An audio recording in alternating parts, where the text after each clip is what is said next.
Non-fungible EX, don't you know? Banging our heads to the rhythm of the code. We don't care about dollars or the shiny blade. We're just holding to zero. It's our everything. Round tripping positions, that's how we roll.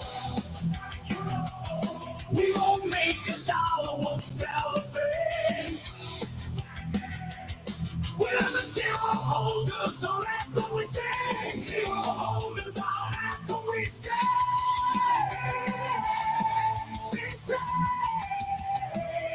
Zero holders, we're the kings of the sea. The non-fungible is the living the tree. We're all over the zero, it's our way to be. In the world of NFTs, we're wild and free.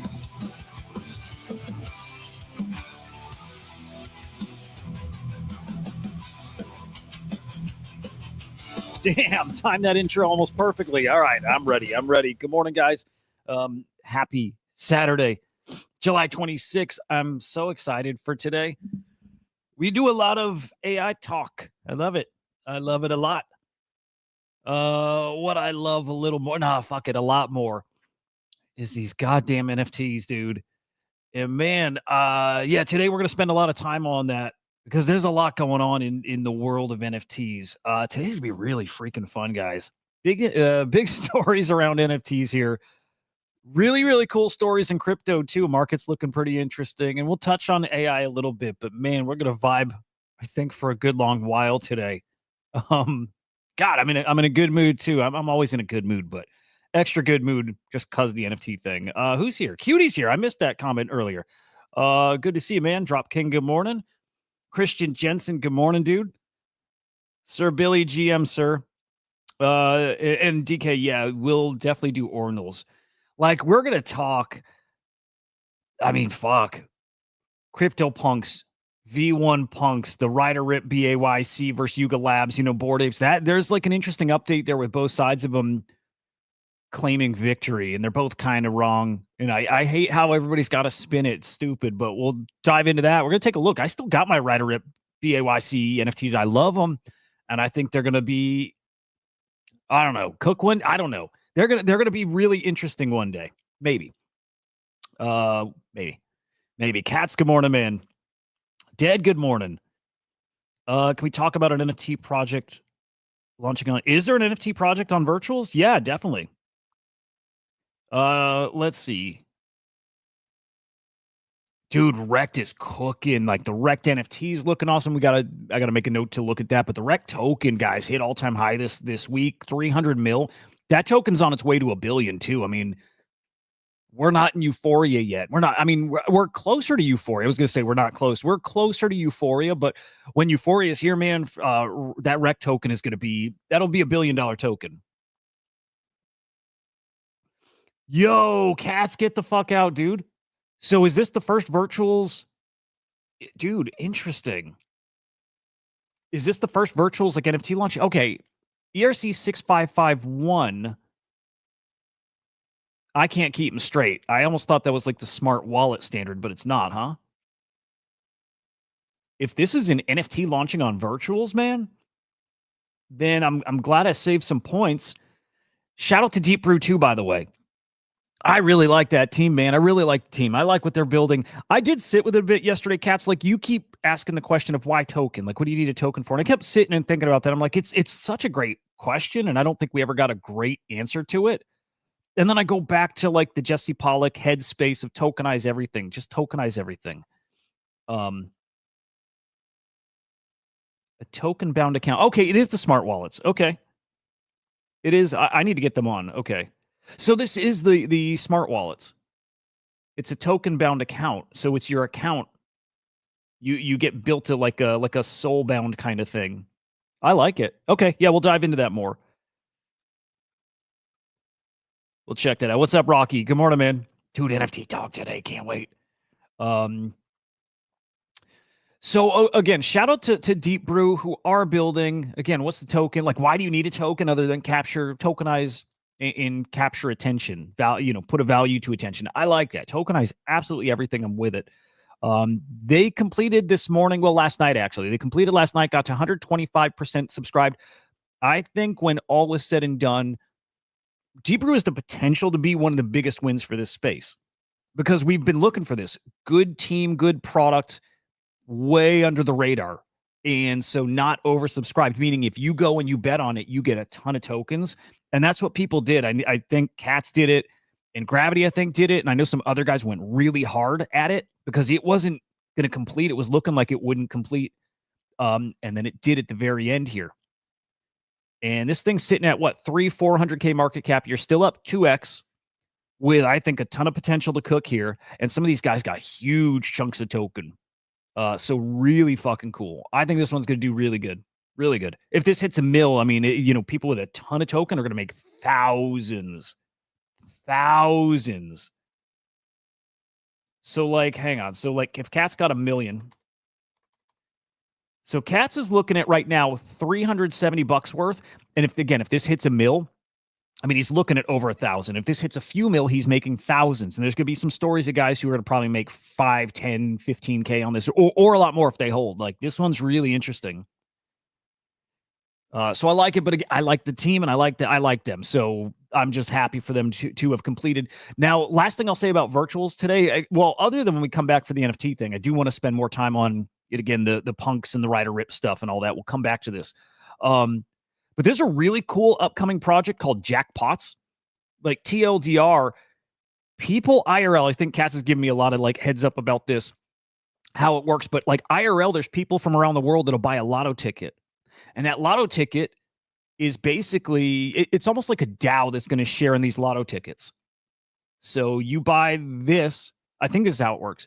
You buy into this token. If those lotto tickets hit, they use that token, and I don't know if you buy a share of the ticket, or if it's just if they're like, I'm thinking like a mining pool. If one of these tickets hits, they split it, across token holders. I got to learn that still, but it's really interesting.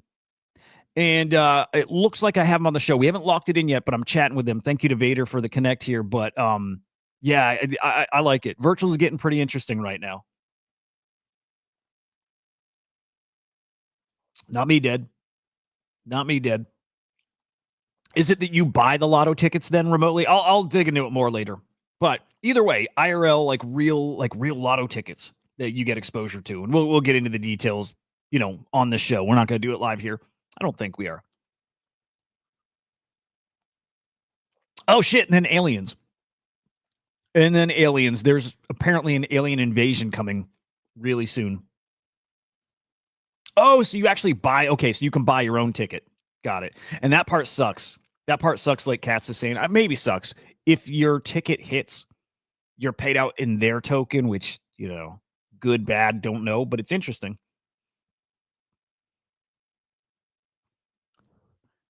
Yeah, there's something cool there. Anyway, smash the like on the show, guys.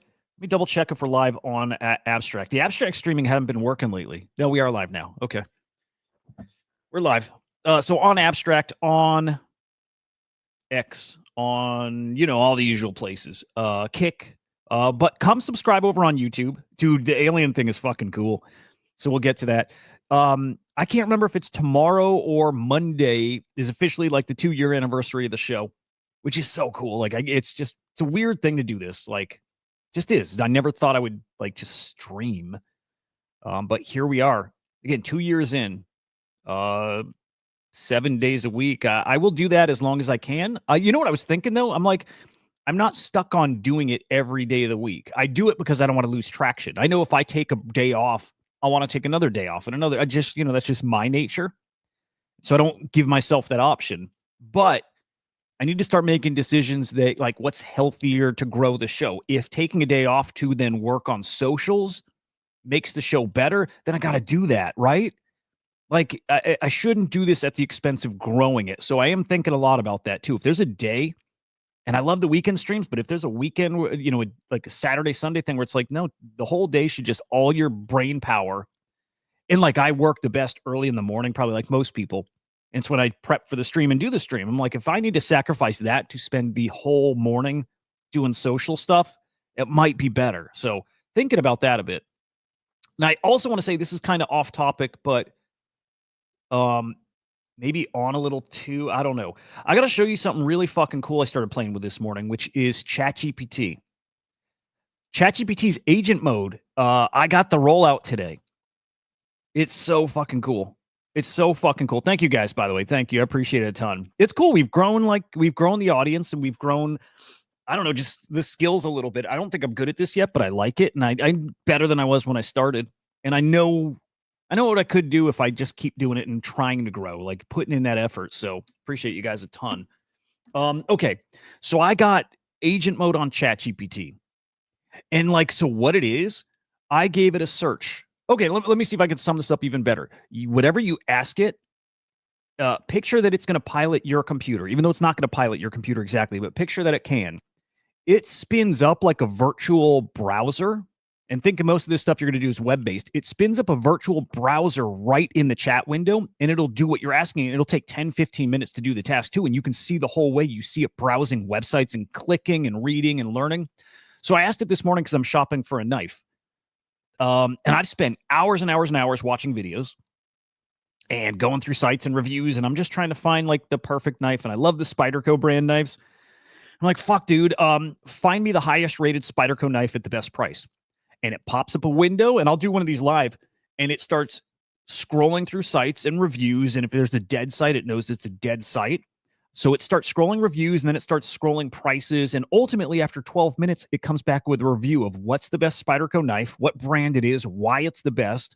And it gives me a list of sites to get it, but it tells me which is the best priced one, which is awesome. Yes, ChatGPT can now crawl the web. Yes. Yes, you get like, I don't know, 50 prompts a month or something like that. So cool. That's 12 minutes it processed that. I'm telling you, I spent probably 15 hours. Like, this is background stuff or on the side, looking through YouTube videos and, again, browsing sites on my own. I spent like 15 hours doing that. And this did that in 12 minutes. Gives me like a backup option. Like, it's so cool. So the next thing I did is I'm looking for a Switch 2, right? Nintendo Switch. And they're out of stock and all this. So I don't know. I didn't read these results yet, but can you find me a Switch 2 in stock around around my area? I gave it this zip code.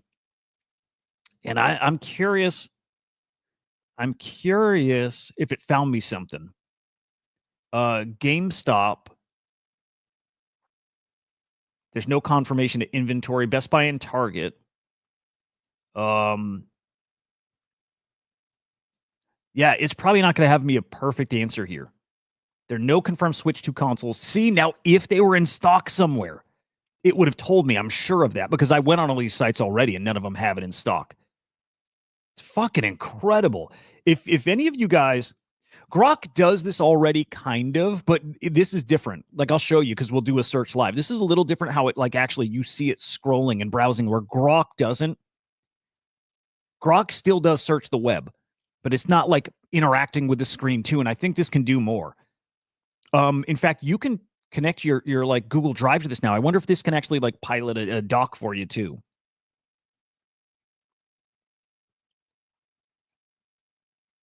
Dude, Katz, thank you very much, dude. You've been there the entire time. And I think there's no one who's been more supportive than you. And trust me, actually, I was thinking about it this morning because I was looking through my wallet. You remember my old FERC NFT, which I'm positive I gave you one, like 99% sure. And if I didn't, I have to. But you've always been there and you supported every fucking thing I've done always. Like, you're the best, man. But side point too, I was scrolling my wallet, doing two things, looking for my V1 Punks and looking for my RRBAYC, because the Ryder RIP NFTs don't show up anywhere. They don't show up in OpenSea. They don't show in LooksRare. They're nowhere. So I had to scroll through like Etherscan. And two things I found. I found my Ryder RIP Bored Apes. And then the other thing too, I found, dude, yeah. And point of that was, I always think about it, that those things will matter when I matter, right? Like, when I matter enough that I can do something cool, those will matter for sure. First, like, before anything, those will matter. Means nothing now. One day I hope that it does, you know? But anyway, that's just a big thank you to you, man. Okay, so not to get ahead because I'm not going to do V1s yet. We'll get to that pretty damn quick here. But like, dude, I looked at my V1 Punk sale from, years ago, and I'd always told people that was my biggest sale, right? Sold it for 76 grand, something like that. It was like my biggest NFT sale. And I was scrolling, again, Etherscan, found my Punk. Dude, I didn't sell it for 76 grand.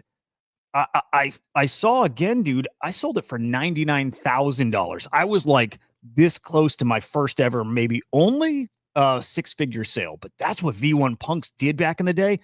And I'm so fucking sure they're going to do it again. I'm so fucking sure I'm going to do it again. Anybody in a V1, I think will. Marty, what's up, man? Marty, are you talking the Ryder Rip stuff? Because we're going to get to Ryder Rips. Didn't do it yet. Dude, here's the V1. I'm telling you, dude, the V1s are going to do that again. I am so sure of it. Yeah, here was the V1 Punk. And there it was. So it was 26.5 ETH at the time, 99,757. What a crazy thing. Now I made 97 from it, but I sold it for that almost 100K. Crazy. It's going to happen again. I am sure of it. It'll be nice for NFT season to come back. It will, because like if I have a strength somewhere, look, it's not meme coins. I do okay there sometimes. That's more of a gamble though. I feel NFTs. I get them, and I usually feel them early. And the same thing I feel with V1s back then. And actually PixelVault back then. We'll talk PixelVault. Fuck PixelVault. Fuck G-Funk, right? But the same thing I felt with some of those things, I feel with V1 still, and I feel with Ordinals. I still do. I still do, and they Ordinals will do cool shit. Ordinals will do cool shit. I'm sure of it.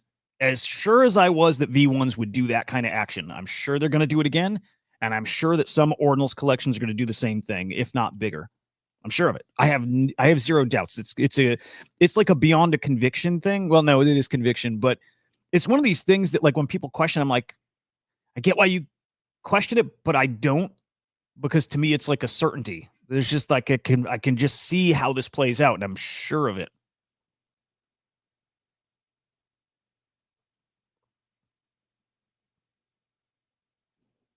I don't know about that, English. Yes and no. And it's the same thing in a bull market. When everything's up, that's a trap. When you know what I mean? When everything's up and you think, I know people who quit their jobs thinking they were good at it and didn't work out well. But there's a difference for spotting things that over time are different and they separate. So fuck you, English. I love you, bro. But no. There's just certain things that are different on a long enough time horizon, right? They're different. They're just what they are is different. And I'm okay at spotting. No, fuck it. I'm good at spotting those things. Okay. Well, I'm not every streamer. Every streamer says that. I love V1 Punks. All right, let's do the Ryder Rips BAYC thing. Let's do that. Oh, wait. Where was yeah, if you guys think of anything that would be cool to throw it at the agent thing, if you think of anything that's good to throw at the agent for us to test out live, let's do it.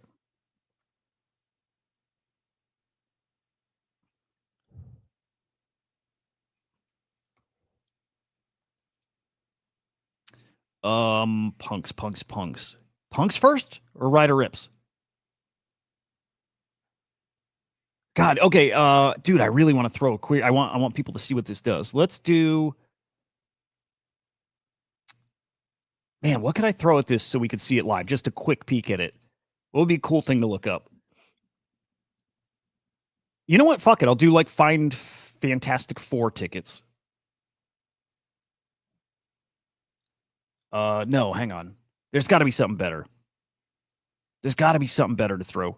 Yeah, let's do Ryder. Yeah, well, okay. Think about this. If there's a prompt you guys want to see play out live, let me know, and we'll run it through the agent. Also, guys, maybe we got a stimmy coming. Maybe not us. It depends. But Trump considering stimulus checks for low-income Americans. Great. Buy our bags. And then make me think I'm good at NFTs. That'll do it. That'll definitely do it.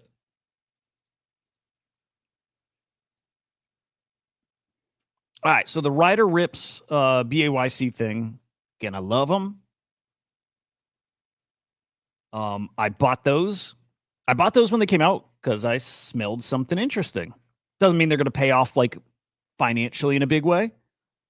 Doesn't mean it, but they're different, and they are different, right? I played CryptoPunks for a similar reason, and that didn't play out great.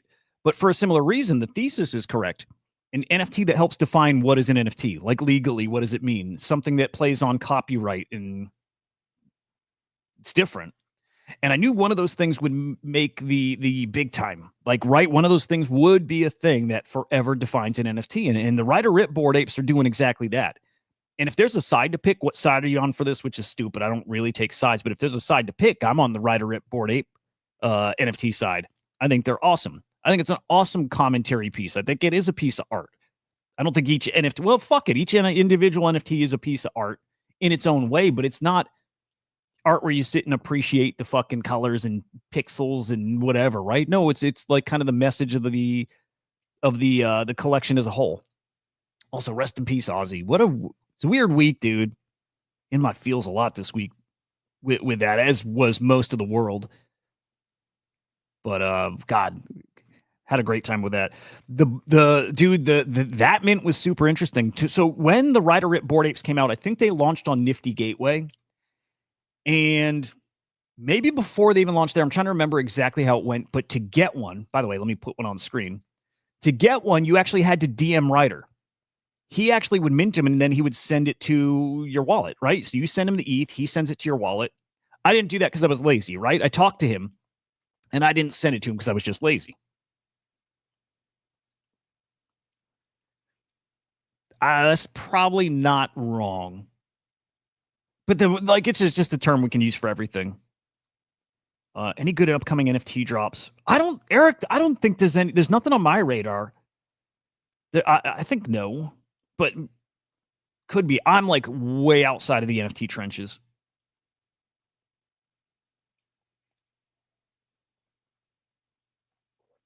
Yeah, so I'm a little less plugged in with upcoming mints, but like major things coming, there's nothing I know of, nothing.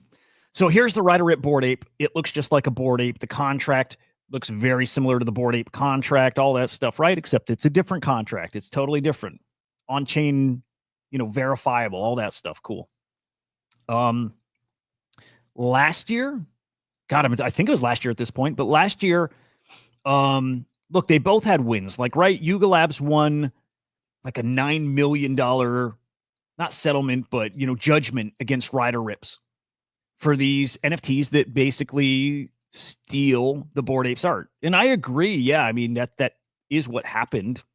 If the art is what matters, and I argue the art is only a tiny fraction of the value of these NFTs. The value of the Bored Ape NFTs is the access it gets you and the perks it gets you in it. The big old ape coin drop you got. Like, that's the value of the NFT. It's, I'm always the most, for the most part, the token is the art. Yeah, the token. I'm a token is the art guy. Mostly. It's not always the case, but mostly. So I liked a collection that was there to poke at Yuga. And I like Yuga. Oh, you guys know. I like Yuga. But I like things that are there to provoke, be provocative, and that's what Ryder Rips was doing. And that's what Ryder does. He is an artist. It's not your kind of traditional art at all. But there's an art to finding this vehicle to deliver a message, and it's what he's doing. Anyway, what happened? Eric and AI, yeah. If you're meaning AI, there's a couple things coming up. Dude, you know what? There's a storefront. Hang on. I always thought it was like internal, but I think it's not. Hang on. Let me drop a link to some of our merch.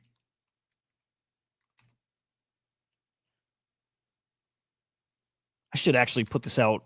I think. Well, you guys tell me. I'll drop a link and you tell me if you're able to order from it. They got the hats too. Dude, I love the mug. I've got a shirt. I don't wear the shirts, but Axomo. Okay, hang on.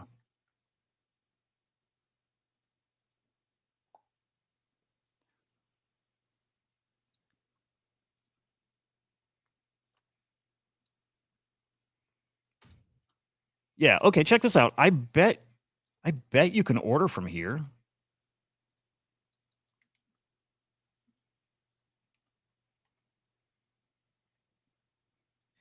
I'm with you, dude. I like Poly too. And you can say scammer and all that stuff, and it's not true. It's not totally true. It's just different. Poly's playing a game. At the same time you play a game, you can make some really, really good fucking points and also be provocative. I love that shit. I love that shit. Well, they lost English. This is what's interesting. The judge, the Ninth Circuit, my understanding, well, look, because they're both spinning it their own way, but the Ninth Circuit said, we're not hearing this anymore. Yes, NFTs do kind of function as a copyright, but they kicked it back down to like a local court, whatever it is. We'll get to the technical stuff. But no, I think Yuga lost in that regard. Yuga's spinning it as a win, but what they're saying is a win that a judge ruled that an NFT does work as a trademark. But they're not ruling on that, and it does sound like they kind of overturned the 9 mil. That's how Ryder's spinning it, is that they won. They do not owe the 9 mil anymore. So that's what's interesting. The art, they're great at that. No, they're great. They're really fucking good at that. And I respect the game. I stopped participating in their stuff, right? And like, what's the other dude? They got that other artist guy who's kind of in their ecosystem, does the void stuff. I stopped playing because I realized it's just a black hole. But they're really good at the game. They're good at keeping people strung along, and people do make money. If you know how to play the game with them, against them, you can make money for sure. Oh, Eric. Cool question. That's actually really interesting. Are there any upcoming NFT mints? Thank you. That's actually a cool one. Are there?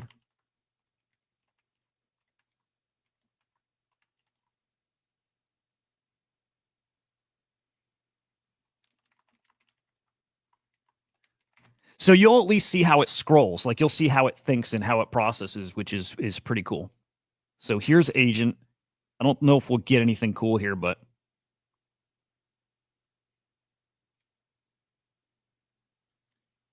yeah, well, I don't know how much you spent, Dead. I ended up making a decent amount off that. By a decent amount, 1,000, maybe 15, maybe 2. I kind of didn't keep track, but I made money on mining. I only spent, 1 soul, and I made way more than that. And if I sold it at the top, it would have been thousands. So there's always those opportunities.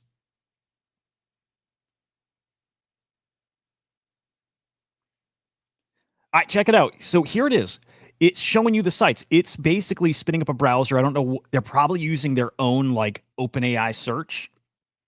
And it's going like NFT calendar, NFT evening, right? And it's going to go to each of these sites and it's going to click them and you'll see it click it. It's literally a live virtual, desktop. It's going to click and scroll through and then it's probably going to give me a breakdown. It's so cool. Now, if this can work where it actually like inputs text too, that would be wild. That would be cool. Anyone who doesn't know, and you guys regulars, but Paulie was on the show once. This was probably like 2 years ago at this point, maybe a year, 1 or 2 years. He said he would get Ryder on the show, just never played out. But I would love to reach out to Ryder and get him on. I think he's awesome, and he's an artist. He's the same kind of artist that Kanye is. Like, there's levels to it and shit, but like the provocative, just fucking bold, and the point is to get you feeling something. That's the point of art, to make you feel something. And the feeling could be like anger and confusion and fucking hate and all that stuff, but that's the point of art, is to make you feel something. So I like what he does. Anyway, so just picture what this is doing and picture if you throw something more complex at it. Like, book me. Actually, I want to go down to Chicago in the next like week or two with the fam. Book me a hotel room. I want to see if I can fund it somewhere and it could actually go and like, I don't know, book a hotel room for me, but find me the best hotel in a nice location. And I want to be around these things. Also find me restaurants and find me stuff to do with the kids, and it'll do it. And it'll drive the browser. It's so fucking cool.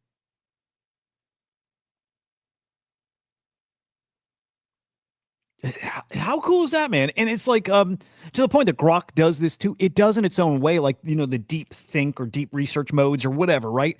Where you see line by line what it's thinking, and it goes pretty quick. I don't know. It's not easy to follow along. It'll show you live, but it doesn't display it like this where you actually see what it's clicking.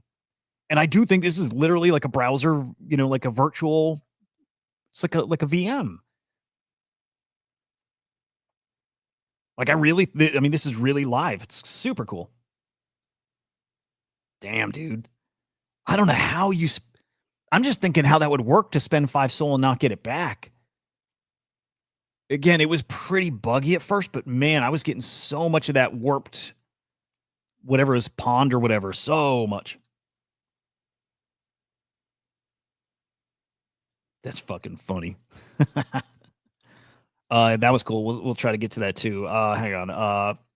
Manus AI platform. Okay, cool. I mean, this is so cool. So it's basically set it, forget it, come back in 15, 20 minutes and find your results. So cool. This is going to change fucking, this is where like my wife's starting to use ChatGPT. This is where it's going to start changing stuff when it can actually like pay your bills for you and plan out your day and actually do the clicks. When it can do the clicks and then, you know, well, get finances involved. Hey, maybe this is where something like VPay comes in. Connect your, you know, bank account and let it do the shit for you, man. And this is where then insurance products are going to come into play. Your AI insurance products. Speaking of which, I got one coming on the show here. So, man, I just love it.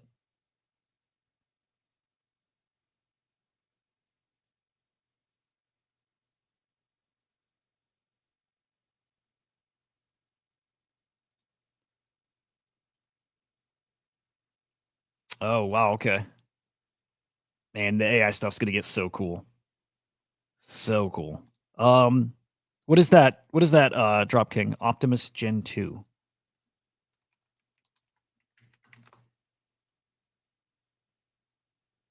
No, you didn't. That's the robot. Did you really? No, you didn't.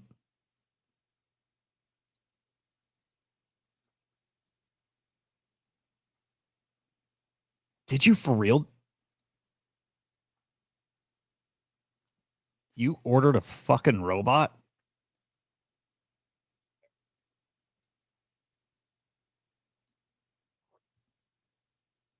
Oh, dude, English, we should chat. Like, hop in VC with me later. You know, like I think you like craftsmanship, right? Craftsmanship. Like, knives are it. They scratch that itch and they're sad. Like, for me, I use them like a fidget. I have a bunch of my knives sitting out in front of me. They're just so cool. And there's so many cool little features. Like, I love this thing. I love this knife. As weird as it looks, it's a great knife. This is like, I don't know, $150. It's cool because this little fin thing here, you wear it in your pocket. When you pull it out, this catches your pant leg. And when you pull it out, deploys the fucking blade. It's just, they're really cool. And there's just, man, the types of steel, the material for the handle, the type of lock, the type of opening. There's just so many cool little things. And like, they are art. There's some really cool shit. I'm obsessed with knives. And I still think if you want something cool, just something cool, it's still this Microtech is like one of the coolest ones. This is the John Wick knife. It's fucking awesome. I really do need a new knife. Like the reason why I think I mentioned last week when I went down to Chicago, I brought my little Spyderco bird and I love it. And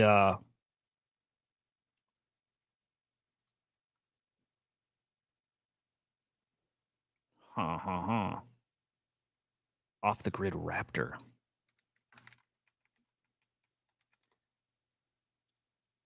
Oh, I got to peek at that. I'm not familiar, but oh, it's cool looking. Dude, English. If you could let me send you a couple options too, like there's just some shit that you'll keep forever. You'll like never leave home without it kind of stuff. Like there's just stuff that you will be just part of your like everyday whatever. By the way, Drop King, how much was this thing? That's so cool. Anyway, I threw mine out because, you know, it was going into the concert and you can't bring in a knife. So I threw it out and I just want to replace it, but I'm going to replace it with something cool. But like Spydercos are my favorite, but there's so many cool knives, man. Anyway, back to Ryder, back to Bored Apes. All right, Ryder saying RRBAYC will flip Bored Apes because it's honest, interesting, and actually means something. It'll endure and be the only NFT that matters out of the bubble that's been deflating for years. No, but also I get it. DropKing, you dropped 43 grand. Are you really going to buy it? And when did they come out? DropKing bought a robot. That's so cool. That's so cool. Okay. Does he believe this? Yeah, he does. And he's being a little provocative too, but he believes it. Honest? I think so. Interesting? Yep. Means something? Yep. It'll endure. It's not going to be the only NFT that matters. And he knows that's not true too, but you know, his points are kind of valid. And it's funny seeing people who really don't get it, really not get it. Nobody gives a fuck about RRBAYC. I do. A lot of people do. I give a fuck about the Ryder Rip Bored Apes the same way I give a fuck about V1 Punks because I think their story's interesting. And at this point, because I think the story matters. And then that gets us to like the story. This gets us to the story about Yuga Labs suing them and winning that judgment, a $9 million judgment against these fucks. $9 million bucks. And now that being overturned, but part of that conversation was about, is an NFT is it your ownership? Is that the same as a copyright?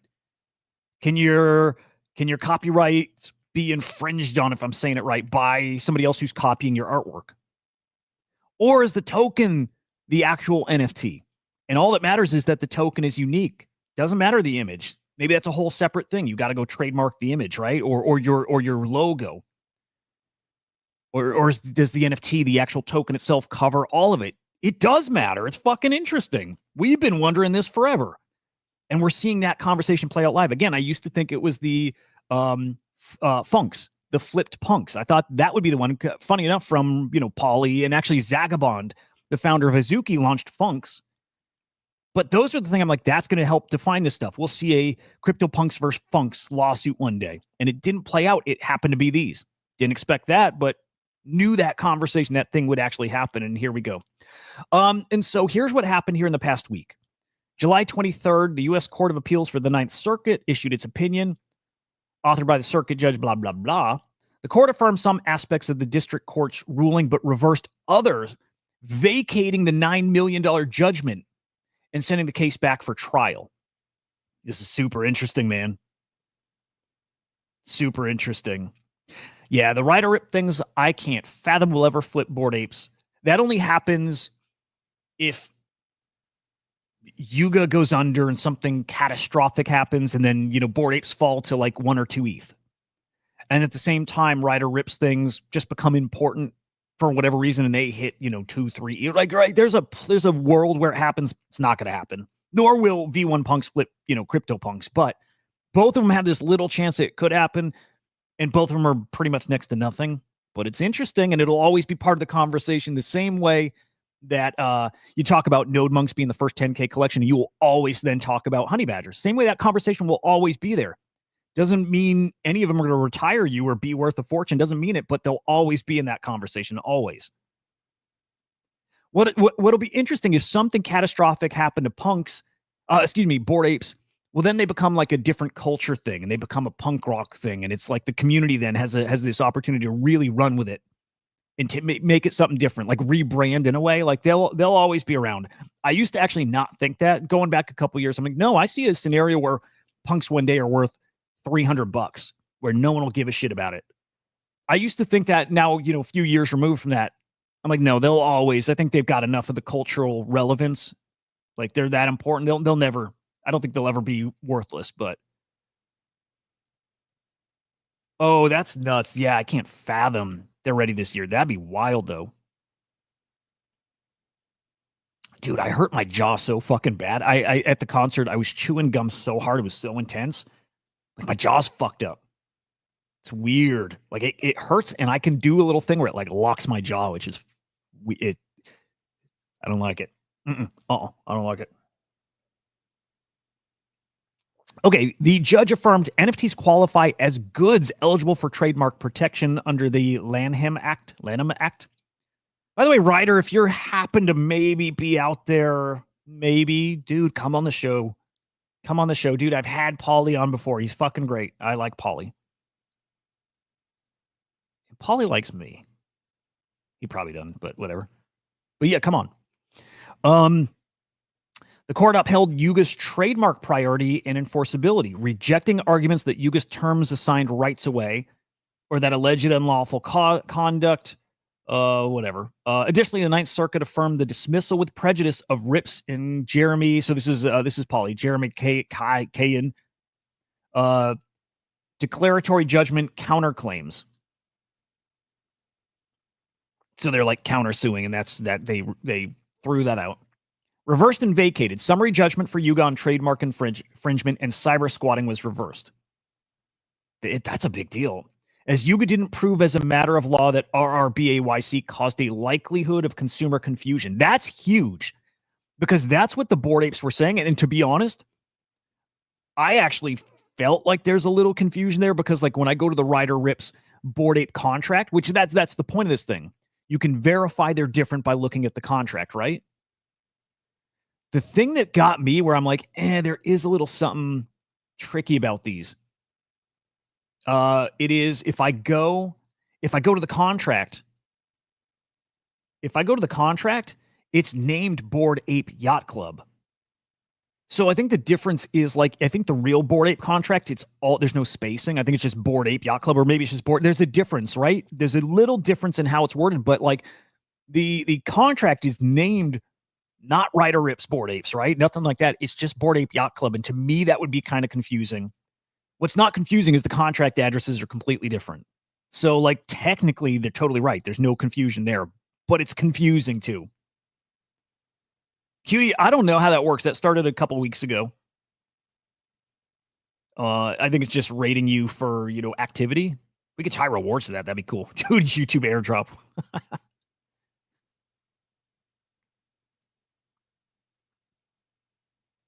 Yeah, it'd be cool. It'd be cool if we could do fun shit there. So anyway, it's not confusing, and it also is a little confusing. All right, where was Grok? That's huge, though. You didn't prove that there was consumer confusion, and I would argue in this space there's no confusion. Like people in this space know how to look. The court rejected nominative fair use. Ryder used the marks as source identifiers for his own NFTs, not just to describe Yuga's, and found the First Amendment defense inapplicable under the recent Supreme Court precedent. Okay. Not purely artistic expression. The remedies, including the $9 million award, were vacated pending trial. Okay. Vacated pending trial. It's not over. So, yes, the $9 million judgment not happening now, but it's another trial. And if this like local court or whatever they're called, man, if they rule in favor of Yuga, that might be right back on the table. But for now, it's like, no, not now. This needs to be heard further. This is going to be a big deal. Dude, especially if this happens during NFT season. If this trial happens when NFTs are really starting to pick up steam, could get fun. Fun is in what? I like fun, just pure fun. You can't trade these NFTs anywhere. They're blocked on LooksRare. They're blocked on, I think, Rarible. They're blocked on OpenSea. They're blocked on Mad. They're blocked everywhere. I think on OKX, you can actually buy and trade them. So heads up about that. And I don't remember the floor, maybe 0.1, 0.2, 0.3, somewhere in that ballpark. And if, here we go. If this site still works, I assume it does. Here's a NFTX. You can buy one for like 0.1. You buy it if you think it's cool. The end, right? If you think it's cool, you buy it. If you think this is going to be the next V1 Punk where it becomes like so significant and it's a historic thing, this isn't that. But it is cool. And it's a cool art collection. And I mean that. I do think it's art. All right, what else came from this? The case returns to the district court for a trial to determine if there was actual consumer confusion or bad faith. I can't imagine they'll find that, which could lead to reinstatement of liability. It's a victory for both sides. Okay, that's a fair take. Where both sides claimed it and dunked on the other, they're both wrong. They're both spinning it. But like, dude, there's nobody that thinks they're buying a Bored Ape and bought a Ryder Rip Bored Ape. Did you think do we have one single example of somebody being confused and buying the wrong NFT? A single example. I can't fathom it. The logo's different, first of all. Contract address is different. And on top of that, if you're going by just like surface level confusion, well, if you're going shopping for a Bored Ape, you're not shopping for a Bored Ape that's priced at 0.1 or 0.05 or 0.5, whatever that number is. You're not shopping for a Bored Ape there. You're not going to be confused when you see a Ryder Rip Bored Ape priced at a couple $100 versus the Bored Ape that's 50, 60,000 bucks. You're not going to be confused. Bro, I was about to say some not nice words, but it's your cousin, so I won't. But how the fuck, man? Okay, and then is that the responsibility of the project, or like is a meme coin responsible when somebody's dumping it and all that, right? Like it gets into, is that just like a lack of knowledge? So when Bored Apes were 100,000 plus, your cousin bought $500 Ryder Rip one, so and he got confused by that. Again, like it's a bummer, but it's like that means you probably didn't know enough to be spending $100,000, maybe.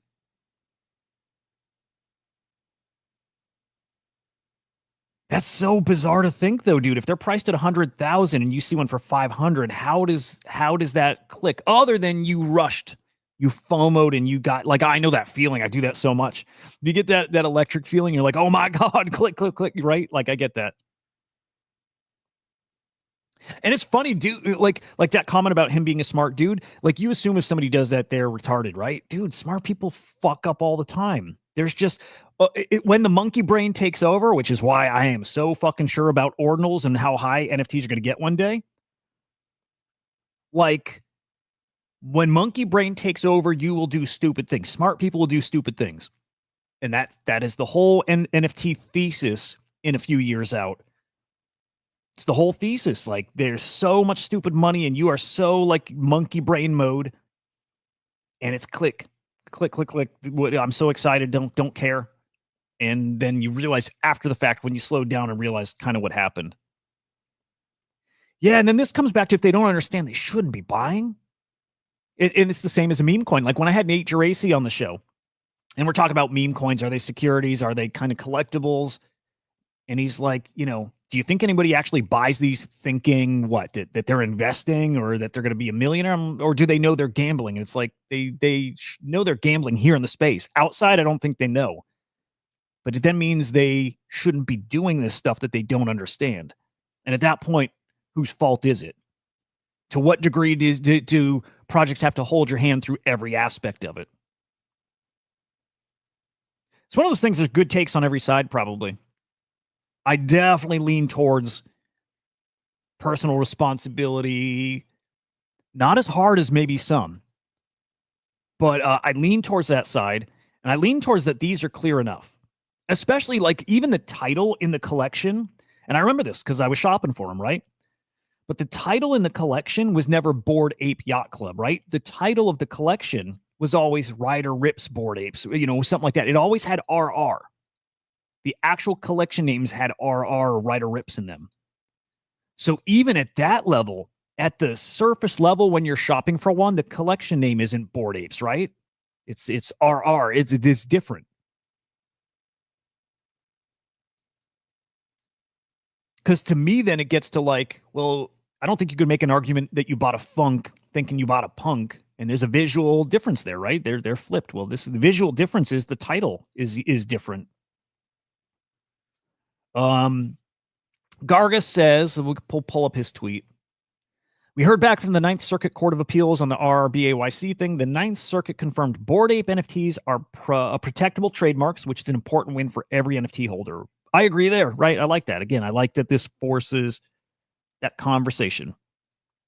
Carbon, yeah. Yeah, they minted the entire thing.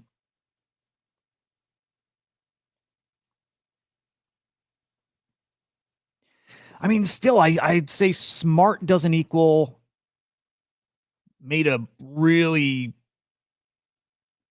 what's the word? Like made a mistake that was really easy to avoid.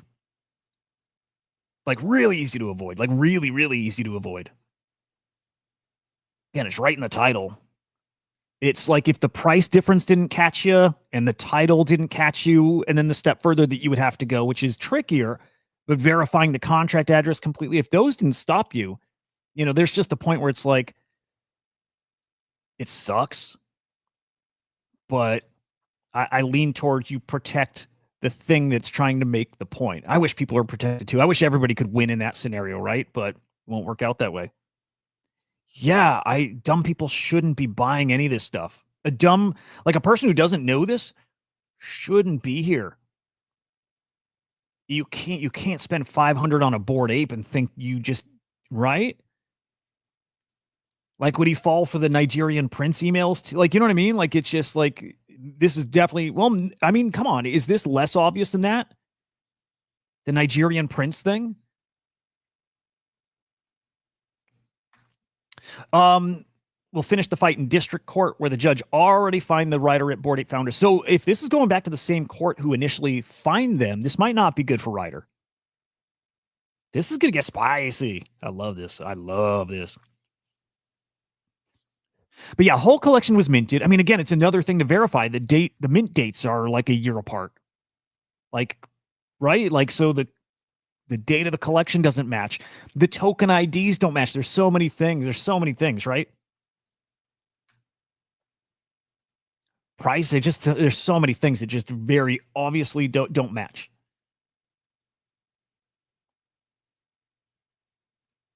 Seems like weirdly the copycat Ryder Rip story brought eyes to Bored Apes like publicity situation. Yeah, it's like the Streisand effect thing, right? It probably brought more. The thing that Ryder and Polly did that was way more damaging, was the racism stuff. I didn't used to buy into that. Now I really do. I really see it now. Like that fucked Yuga. Like that maybe fucked Yuga permanently. Because I think there were brands who wouldn't touch Bored Apes, wouldn't partner with him because that like normies thought, maybe still do, that the Bored Apes are racist.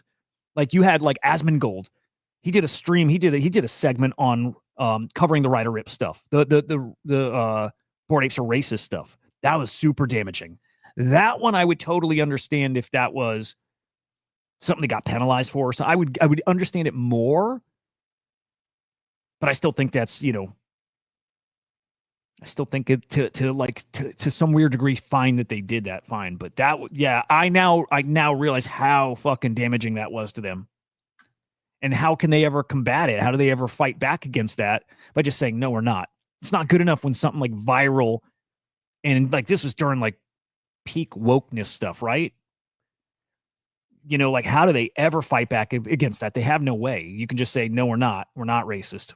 That's not going to win people over who have this like list of like total circumstantial stuff. And there is some stuff there. I thought at the beginning the Bored Ape stuff was like, I'm like, I saw it. I'm like, there might be something here. Yeah.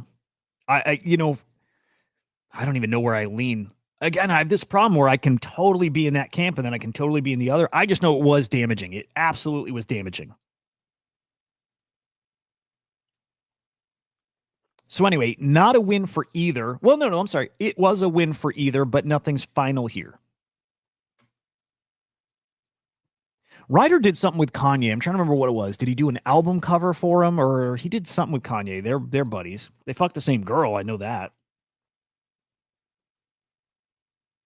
So maybe that's their connection. No, he does work with Kanye, or has.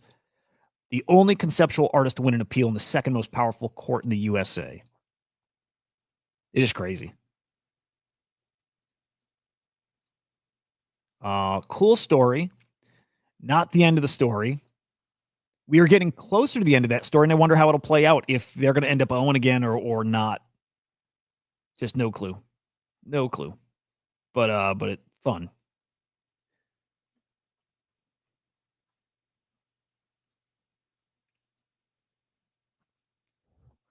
All right, on to CryptoPunks and V1 Punks. Oh, and a heads up too, random. We'll get to like all kinds of random stuff. But on Magic Eden, you can swap runes. You've been able to swap them for a while, right?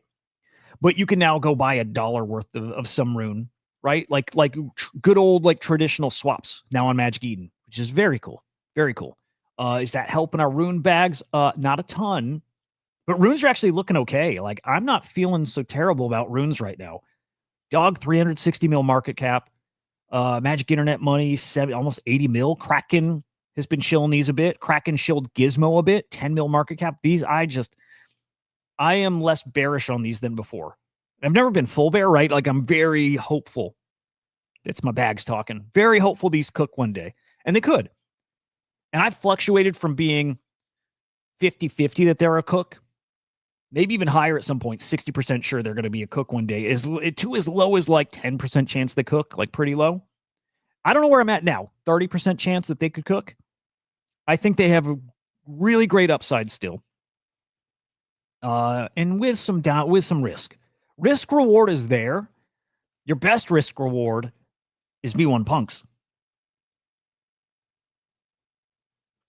Man, Dead, can you send me some links? I don't know about Spotlight at all. What's up, Jade? Good morning. Yeah. It's been a rough year for runes. It's weird. They're just over a year old though, right?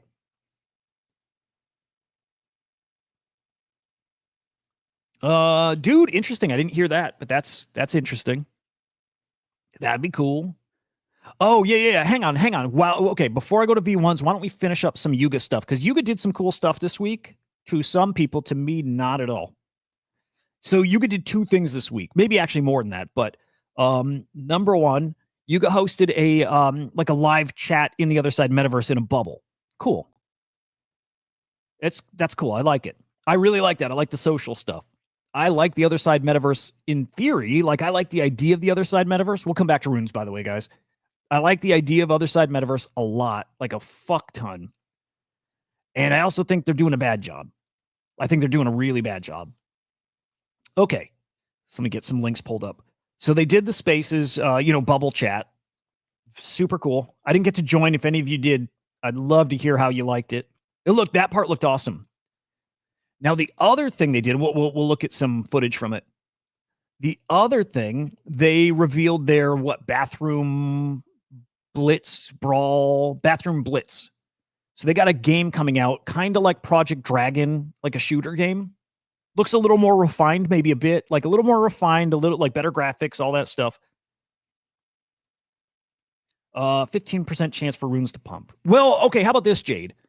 I'd say 90% chance for runes to pump, right?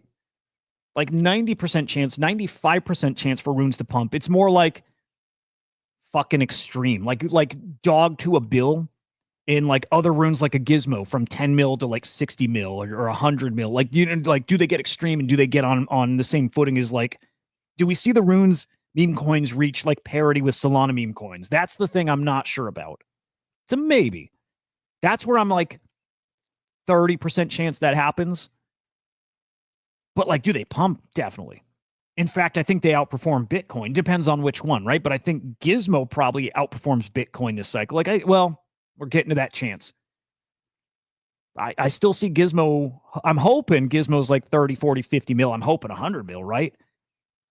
Does Dog outperform Bitcoin? Look, I could see Dog being back to 600 mil before 700 mil, right? So a 2x from here before Bitcoin gets to like 250K. Like it could happen. And I think Bitcoin's going to 200 plus K this cycle. Yeah, I want the other side thing to work. I really do. I really do. Here, let's play a little of the audio here. I just want to see what it looked like. I've not played this yet, but I want to peek here. Again, I like the potential. I like the potential for the other side metaverse. Big time. And like I say, pretty much every week, the NFT like super cycle, like a repeat of 21, 22, peak NFTs, crazy. That'll happen again, but only when NFT equals ownership of a brand, like Wreck Guys is doing, and like the Plague is doing, and like I still think just a total guess, but like a gamble, like a light prediction. I think Luca's going to do that with Pudgy Penguins. You know what I mean? For NFTs to have that super cycle again, they need that. They need ownership, and they need the metaverse. You need a whole new frontier to speculate on. And that's the only way we'll get that again. Because, dude, I was going down memory lane when I was looking through, stuff, and I'm like, oh my God, it was just crazy. The amount of money thrown at things that were going to be the next this and the future of this and changing the game in this sector. And we don't have that at all. It does not exist. And I don't think it exists this cycle. I don't think we see anything close to what we saw last cycle in NFTs. Not even close. Like, not even close. Because we just, again, you remember, you put yourself in that headspace back then. Fucking everything was your opportunity to be in the next Amazon via an NFT, and we don't have that anywhere now. No, 3, 4, 5 years off, I think it could be back. Combination of AI. Again, you guys are here every week. It's the same thing. Money changes because the way AI is going to change the world. The metaverse, hopefully by then, is born. And I think AR, VR is part of that conversation too. So better AR, VR gives us helps us actually live in a digital space. And then ownership. You need those 3 things there. You need those there for NFTs to reach that kind of euphoria again. And we'll get there again, just not now. Mike, good morning, man. What's up, Hoods? Good to see you guys. It will come again. I'm really sure that comes again. CryptoLorian, by the way, good morning, dude. Just seeing the chat over on Abstract. PixelVault, game over for them. We'll get to them. Fucking crazy. CryptoLorian used to sell knives, dude. Nice. The Abalone shells ones are super cool. And the fucking dude, there's some knives made out of meteors. Shit there's some cool knife, man. There's some cool knife stuff. All right, let's play a clip of this. I just want to hear and see what it was like. Hey, and we get to hang out here, man. So heart is racing, partially the coffee and Red Bull combo, but also the excitement, man. How you feeling? I'm feeling good. I'm feeling great. It is Friday. My favorite day, Friday. It's my day. All the little details of people in the club, and I think that that's something that can breathe and change over time as new people come into the club. Certain traits had skulls and BAYC on it. It's incredible. I'm curious who's gonna but yeah, I'm back. Sorry about that. By the way, my audio is probably fucked. I'll fix that in a minute. I'm stepping away for a minute. I'm just going to let this play 30 seconds. I didn't move. The bubble automatically gets bigger as more people come into it, and whoever's in charge, whoever made the bubble, can steer it. So I think, Baron, that's you, right? You could steer it. So you can take people all around the world and kind of tour them, yeah, just like this, which is a pretty cool way to show people, if you're building something in Otherside, you want to give the community an update. This is a really cool way to do it. Or it's just good scenery to move around, right? So aside from the 500 people, we now have deep linking. So when you share that link and you give it to somebody, they can just hop straight into this link. They don't have to look for where, how do I get on board? It just takes you straight into this link. So a lot of improvements, and we're not done doing it yet. One really big thing about Otherside is just the social aspect of it, being able to come together with a bunch of other people. And there's not really a game loop to this activation, right? It's an experience, but I think that's cool. I think there's not really a game. All right. Let me know how the audio is, guys. When I share videos, sometimes it's super fucked up. So let me know how that is. That looked cool, by the way. I like the social stuff. I am an old school online gamer, and I like social games. I like to just hang with my buddies in a virtual space because I'm just going to be here all day anyways. I'd rather hang in a virtual space and look at cool shit. So I love that. Love it. Big fan of that. Now, Persistent Otherside Metaverse was supposed to launch in June, July. I don't think it's here yet. I don't think it's here. So to me, that's a bummer. You know what's shocking, dude? I probably have played RuneScape for maybe an hour in my life, and I don't even remember it. I never played it. Like, that was never a game I played. I didn't do MMOs. Like, this is embarrassing, actually. I never played MMOs until, like, and this barely counts, but, like, Phantasy Star Online. It doesn't count because it's not like your traditional MMO. I didn't play him because I was such a... Oh, it's still open.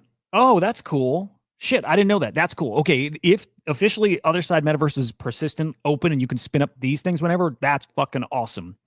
In fact, I want to spin one up, and maybe today we do that. I love that. That's all you need to start. Open. Just let people go and fucking run around and be goofballs and have a chat. I would love to host a chat in here. I love it. July. So Dead, is it like doors officially open and like others, like even if it's just this, you run around and that's it, which it's all you needed. It should have been open. I get why it's not open. It should have been open for a while.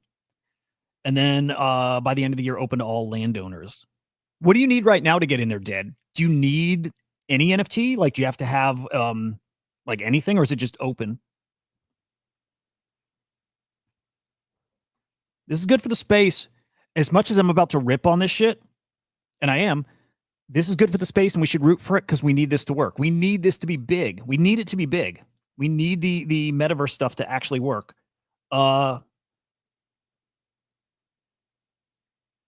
Perseus, I know I always say your name wrong, but good to see you, man.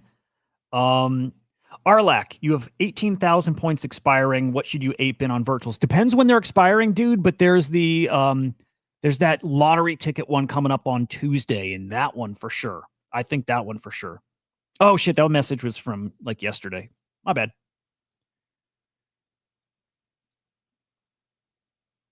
That's a cool idea, Carbon. That's a cool idea. I like that a ton. And I can do all of the above, right? I can all spots, but I do want to do one here. And I'm probably going to pop in and test it out today. So anyway, I love that. Oh, I didn't do MMOs because I'm an asshole. And the people who played World of Warcraft were, at least like that I knew, were like fucking weirdos. You remember when people used to say comic book nerds are fucking nerds, and it was just like sometimes even weird to be around hardcore comic guys, or even back in the, like way back in the days, gamers were fucking weirdos, right? I had that same incorrect like thought vibe about MMO players like World of Warcraft. I didn't want to be anywhere around it.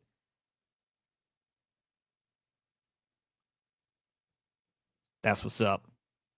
There, yeah, it'll be a great. That's a good thing. Yeah, it's gonna get some hype. I think the fact that Vader was like right, dialed in with them is a good sign too. But I'm like ashamed that I was like that with them. Like, I'm too good for like World of Warcraft kind of shit. Like, that's embarrassing because I'm a fucking nerd. But that's how I was. So I didn't touch MMOs until, I'm trying to think. I've definitely played some, and I'm trying to think what, if any, I spent like a good chunk of time on. Definitely Phantasy Star. That's just a really light MMO. There's something else, though, man. There's something else that I put time. I'll have to think about that. Anyway, we need this, and I like it, and I'm rooting for it and all the above. But they're so far behind, dude. They're so fucking far behind, and that is the same way that it's fucked up what PixelVault did, and it's a problem how they mismanaged it. It's fucked up how behind Yuga is and how mismanaged all that was. I know they're making it right now. I don't think they're totally keeping their word, though. I don't, because like when they relaunched and they said they're going to launch a new product every few months, we aim to delight kind of thing. They haven't launched hardly anything. They did that simulated trading thing, and no, I think nobody cares now. And I've seen basically nothing. Project Dragon, I think, was okay. It might have been fun. I played it for 15 minutes, right? If there's people who love it, awesome. But there were people who screamed that they loved the PixelVault auto brawler, and it wasn't good. And then I see stuff like this. This is minor, but like attention to detail. If something is starting small, I need to see like the quality and attention to detail there, so I know when it scales, it's going to be lights out. I don't see it, man. This is a small, minor fucking thing. But in the clubhouse, the same 8 picture hung up, 20 times. It's a little detail, but that's the stuff I'm looking for. If the scope of this ain't huge yet, then as small as it is needs to be fucking excellent. And I don't think it is. they're just like they're starting to put the resources to this finally, and that's the past year. They're just starting to put the resources to it. Right? It would be in a much better spot if they did this years ago when they avoided all that, the past couple years of like mismanagement, for sure. Like I know. But this doesn't look awesome to me right now. And then here's the part that I think kind of is yikes. They showed footage of the next game that's coming out, right? This comes out actually within the next few days. Their next like game experience, it's called Bathroom Blitz. To that point that this is going to be like Roblox of Web3, that's what they're aiming for. I hope they pull it off with what I'm seeing. In a way, I get PixelVault Auto Brawler kind of vibes, as in, I'm not sure I see it playing out that way. I didn't see it with the Auto Brawler. You should join Otherside, create your bubble. Yeah, dude, we should do it. Shit, we should do that today. So they showed off Bathroom Blitz, and I think it looks kind of bad. And I don't want it to look bad. I want to think it looks cool as fuck, but I don't.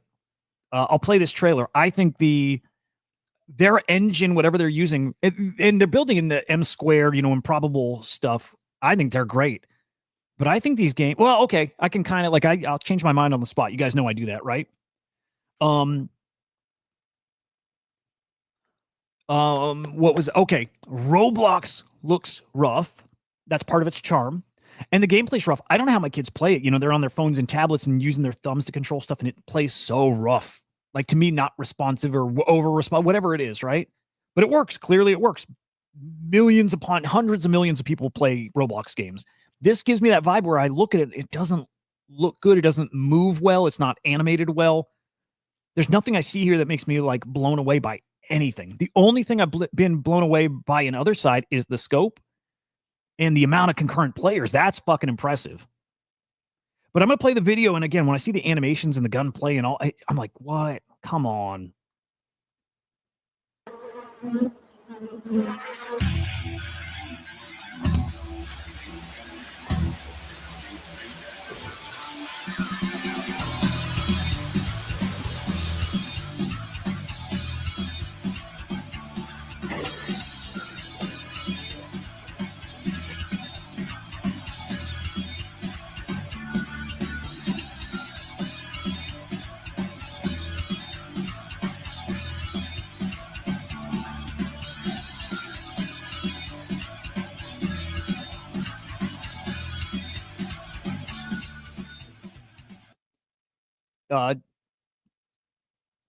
Again, give me a heads up if audio gets fucked up, but doesn't look good to me, and I hope I'm wrong.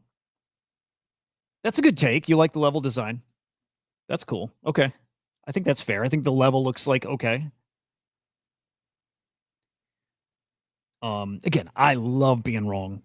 Every time I'm wrong, I get smarter. Like, it's just how it works, right? If you're wrong about something, well, then you learn what's right, and it just makes you a little smarter. But yeah, this doesn't do it for me. Like the kind of, that aesthetic and the humor and, it's not my vibe. And that's not a knock on the game. It's just not everything's going to appeal to everyone. But the gameplay doesn't look like it's for me either. But this is huge for Web3 if it works.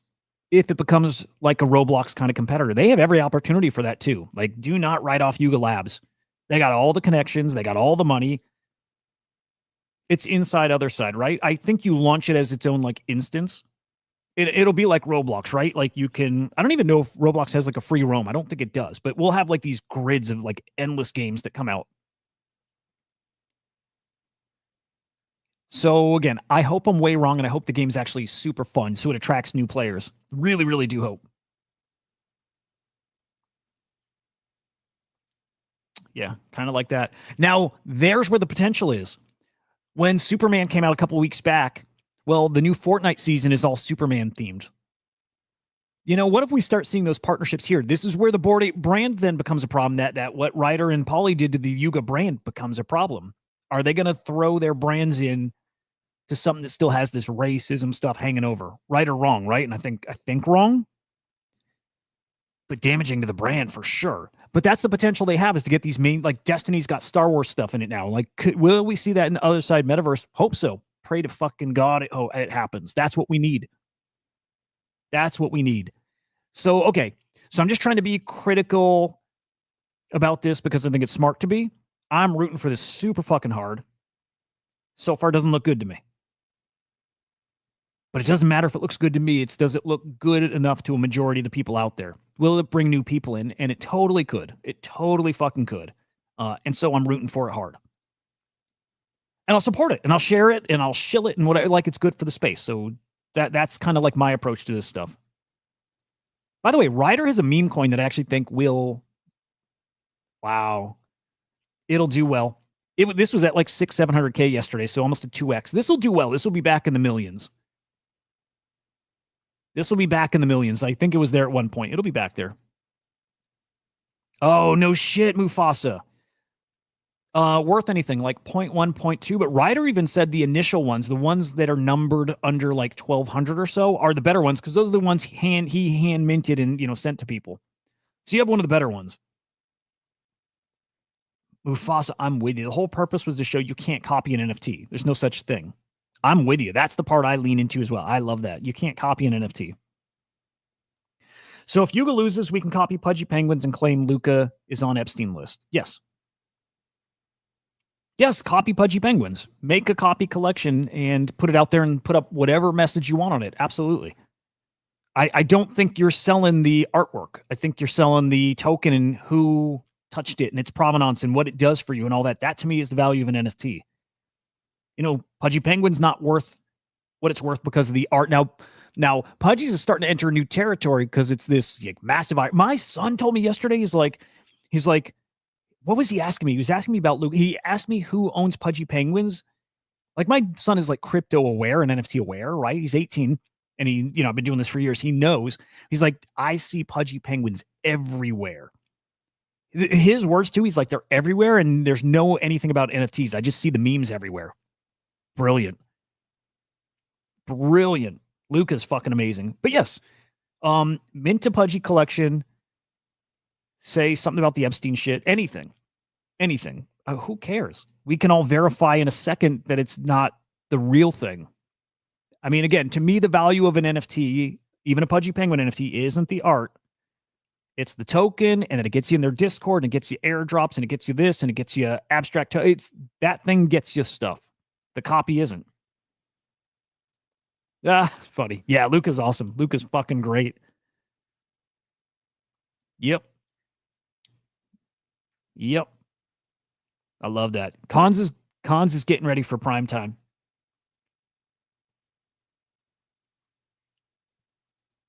It's all that matters to me. It's the token.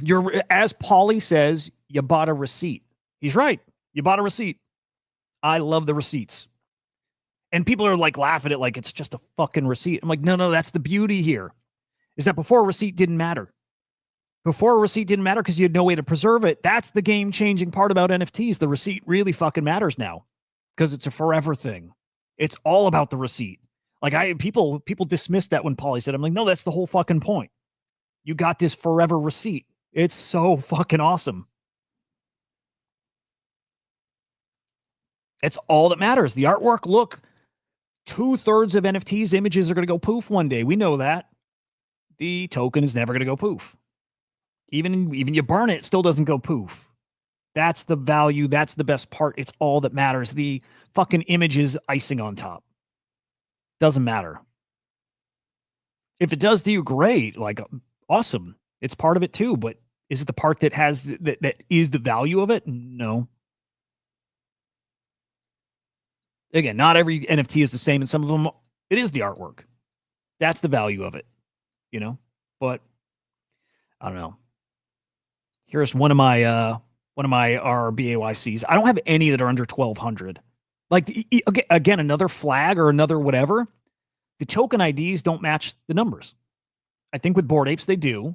It's just another one of those flags of this is not the real Bored Ape NFT collection. Token ID 5480, but it's number 7. Oh, sorry guys. 763. Like, it's very obviously not a Bored Ape. Where's my other one? He's cool looking.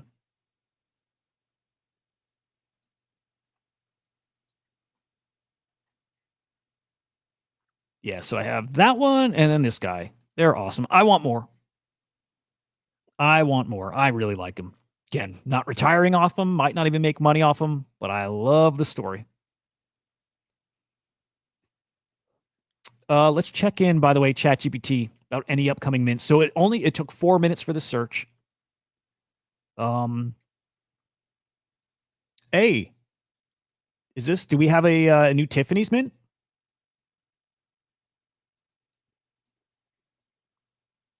Ooh, is this a really old one? I think it pulled up like an old mint.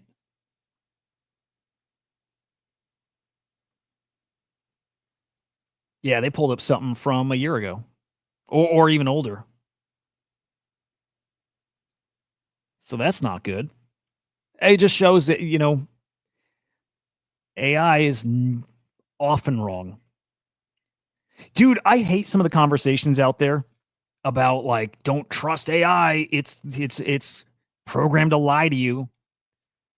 Like, man, you just can't understand it. So there's no way to like misunderstand it more. Like to not understand it's a predictive thing mostly, or a big chunk of what it's doing is predicting. It's not like intelligent. Not yet. Not yet it is. Yep, the story is what matters, and that's what creates value. And ladies and gentlemen, that's why I love V1 Punks. That's why I like V1 Punks. AI is always wrong. Dude, always. Always. Dude, it's like I use it every day, and every day it's wrong about like a good chunk of what I send its way. Always wrong. You just got to know that, and then you have to know how to use the tool. Yes, yeah, Eric, exactly. It is a tool, and because it's wrong, you got to know how to use that tool to get to the right answer. By the way, English, this is these are great. I'm going to show you a few that I'm looking at, but that's a nice one. I know people, think very highly of that one.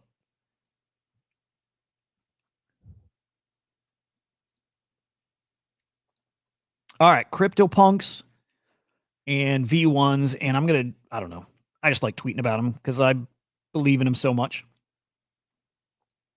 All right, this is as of yesterday at some point. Punk's floor 190K, V1 floor 8,900. Day before or so, Punk's 177K, V1's 8,200. Looks even better today, guys. Like way better today. CryptoPunk's floor now 191,000. What is that? 50. Let's say 51 ETH. By the way, we got to talk doodles too. V1's now 10,100. I think 2.7 ETH floor. CJ's got to get his V1. Maybe 2.5. CJ's got to get his V1. Man, again, as sure as I was last cycle that they were going to absolutely melt faces, they're going to this cycle.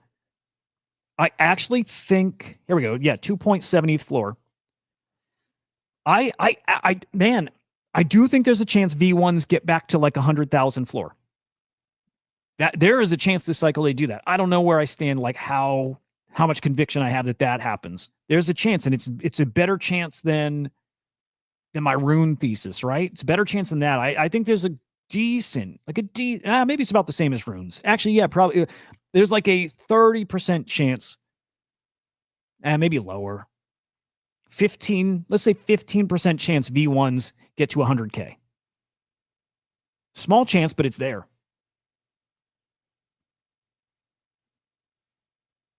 Oh, man. Yeah, okay, well, let's do those too. Yeah, TLDR, that's like BRC 2.0s, right? So it's kind of like, if I understand right, NFTs on a different token standard, and there's also like a fungible token that comes into play.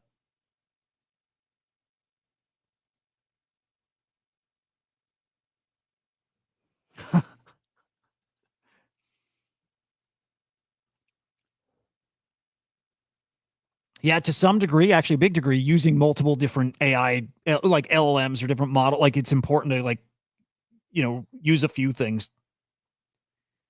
I did the same with the BRC 2.0 punks or whatever, and I bought some on secondary. I just like them. It's not a crazy scenario. ETH gets to 15K and they're worth 7 ETH. I think there is I'm going to stick to like 15%-ish, 15% chance that these get to 100K this cycle. In the long run, I have no doubt. It's another one of those things I'm just sure. I believe it. These will live over 6 figures one day. That's years down the road. But, I still think CryptoPunks are going to live over $500,000 to $1 million. That's way down the road. CryptoPunks will be $1 million one day, maybe. I think $500,000. I think almost certainly CryptoPunks will live $500,000 or above.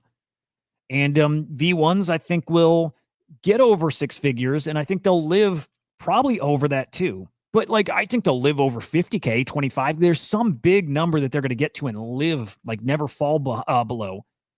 And the higher punks go, the more likely that is to happen here. These are going to cook. And again, for that opportunity this cycle, it's just a 10x from here. Just a 10x, but that's a good way to put it, Luna. 7 ETH. If these get to 7 ETH and ETH is 1,500, or if these get to 10 ETH, which they've been at for a long while, 10 ETH and ETH is 10,000, $100,000. I think we could see, there's a good chance we see 6 figures on these this year. I don't see a ton of downside on these. When we talk risk reward, don't do that, Luna. Delete that. We don't talk bear market here. Risk reward, man.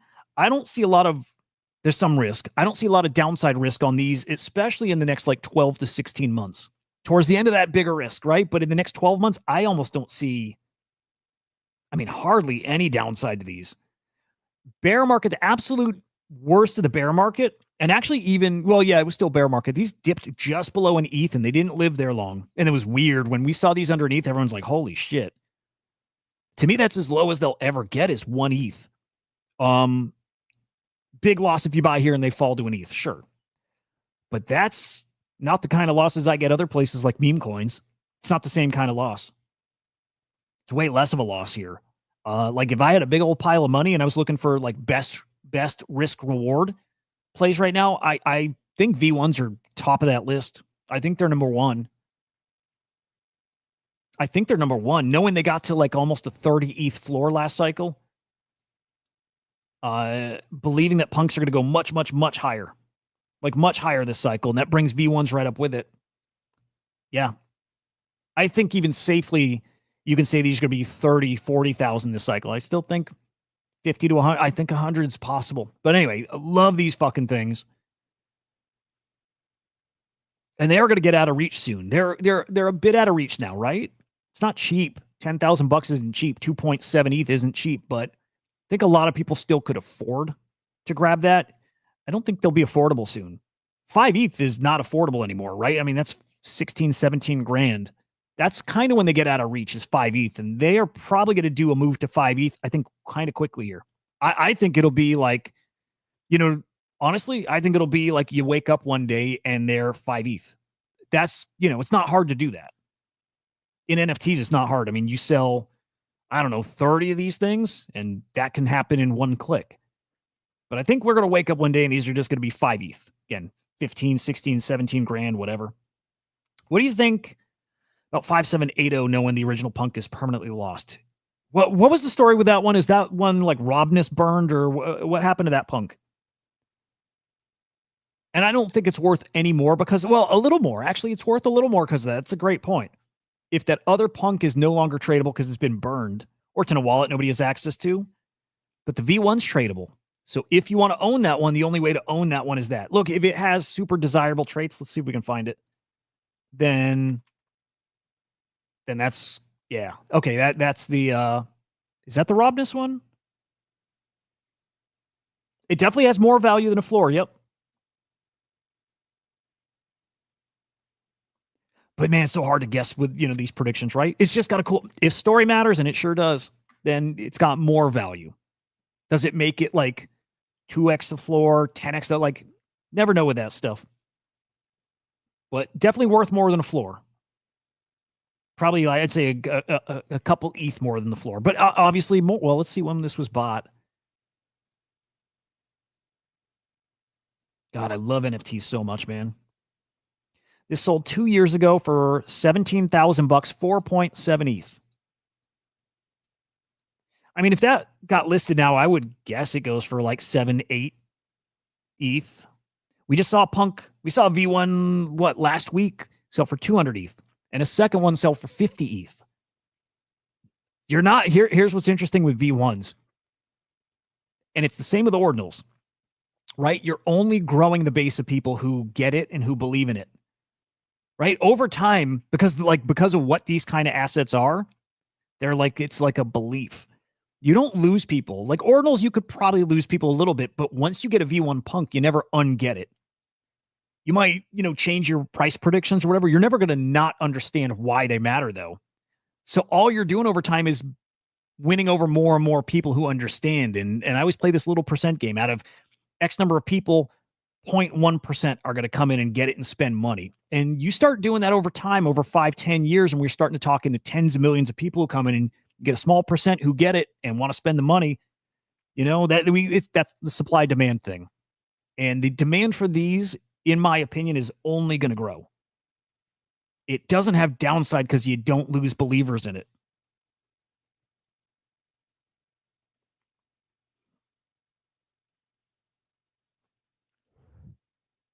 Yazan, hope I say that right. Totally with you, dude. A lot more. Like, I still think Hopium, whatever, but I still think V1s close the gap with CryptoPunks.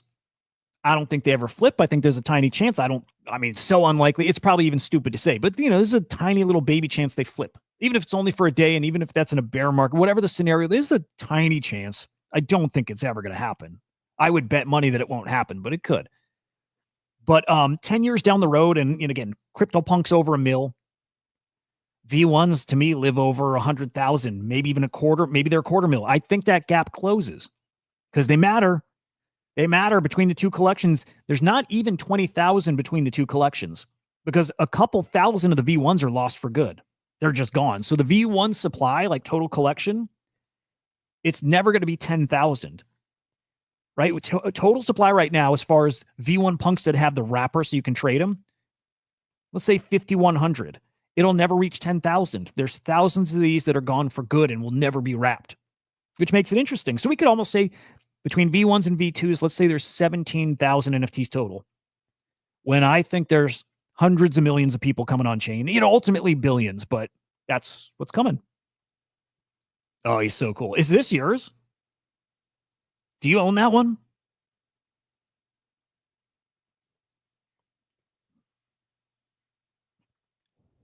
Oh, wait. Dude, that's yours, huh? Holy shit. Dude, talk about a grail, like fucking amazing story, man. Jesus Christ. GG's, dude.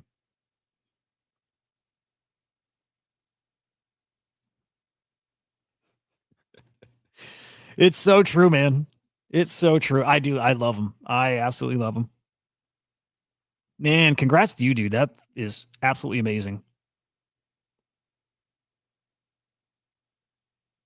By the way, I got a message sent to me the other day, a friend of mine from like his alpha group, and the leader of his alpha group is saying, hey, any bids you're getting on your NFTs, take them. He's like, this shit is about to die. It's all wash trading. It's this and that. Like, this is all going to die. The NFT stuff. Not wrong. I actually believe that, but like, I think we got a lot higher to go before the death. And then I still only give a shit about the special stuff. Right? Like, is Doodle special? No. Is a V1 Punk special? Fuck yeah. Is a Node Monk special? I think so. Is a Puppet special? I kind of think so. Quantum Cats, Taproot Wizards special? I think so. V1, I know for sure it's special. Dude, if I had $100,000, I would put a third of it in V1 Punks. Like, whatever the number is, V1's best risk reward. They're too special. They will get to a point where they're out of reach and they never come back. They have to. All you got to do is think of the thesis for CryptoPunks. If you think CryptoPunks are going that way and nobody's going to be able to afford them, which is the case, if you think they're going somewhere where no one can afford them, your next stop is V1 Punks. And when people get rich this cycle, if it happens, I think it will. I'm pretty sure it will. People are going to have some money to spend on stuff like this and get their little slice of history. And that's what we do, by the way. Like we talked about how I felt a little more spendy in the past week or two, just some wins on meme coins, but we're starting to get that feel that we can spend and there's more coming, right? We're starting to get that feel. When I start feeling that there's more coming, I get spendy and I'll buy stuff that I really want. And just more and more CryptoPunks are, well, we know CryptoPunks are what people really, really want. But more and more, it'll be V1 Punks as well, because you can't afford CryptoPunks. You can't afford $200,000 for the NFT. Can you afford 10,000? Yeah, I think a lot of people are going to make enough money to spend 10 grand. And by the way, then that's going to push it up to 15 grand and then 20 and then 30. And then we get back to what happened last time. And it's $100,000 floor. By the way, the fucking offers are so broken on Magic Eden. Like if I pull this up, I had like I want to say it was like a 10 ETH offer, but you'll see they'll cycle in and out. You'll see it flash up like 10 ETH, then 0.5, then 1, and it just keeps cycling. They're fake. They're trying to get you to want to click it and not pay attention to the wallet, like your approval, and that you actually like sell it for, 0.5 ETH or something. That one's not doing it. This one, kinda. I would. V1s are so special. It'll always matter to people that like collecting, and there's a lot of rich people who like collecting. And beyond the rich people, there's a lot of people who just love the NFT stuff like I do. There's a lot of people like me, right? It's a lot you guys too. It's us. We love collecting. And some here love collecting like the things that got the great stories. And almost nothing has a story like this. Like Beeple artwork has a story like this. CryptoPunks got the story. Bored Apes have that story in a different way too. What has that story of being like something the world could hear about one day? CryptoPunks have that story the world hears about. And that story starts with the V1 Punks. It's why, and they don't know that these exist. At some point they will. The whole world knows CryptoPunks now. I love this guy. I hope I never got to sell him. It's nice to have him in case I ever have to. I need to. Well, then he's there. And he's nice. He's worth something. I hope I never have to sell him. I'm really fucking tempted. Been thinking about this over the past week really hard. I'm really tempted to sell this guy. List him for like 3 ETH. I'm really tempted to sell him. And he will sell at 3, I'm pretty sure. Super tempted to sell him at 3 and then go buy a V1. Because I'm pretty damn sure the V1's going to 10. See, look at that.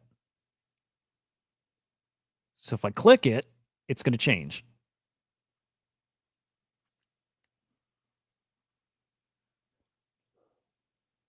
It's fucked up. So like, I hope GVC gets to 10 for like that hoodie. Could. I'm pretty sure V1 is going to get there. I'm pretty sure V1s will outpace GVC. I'm pretty sure. I'm not like, who knows? Could be wrong. But I'm really tempted to let this guy go and get a V1, another V1, because I want one to trade and I want one to just keep forever. They're just amazing.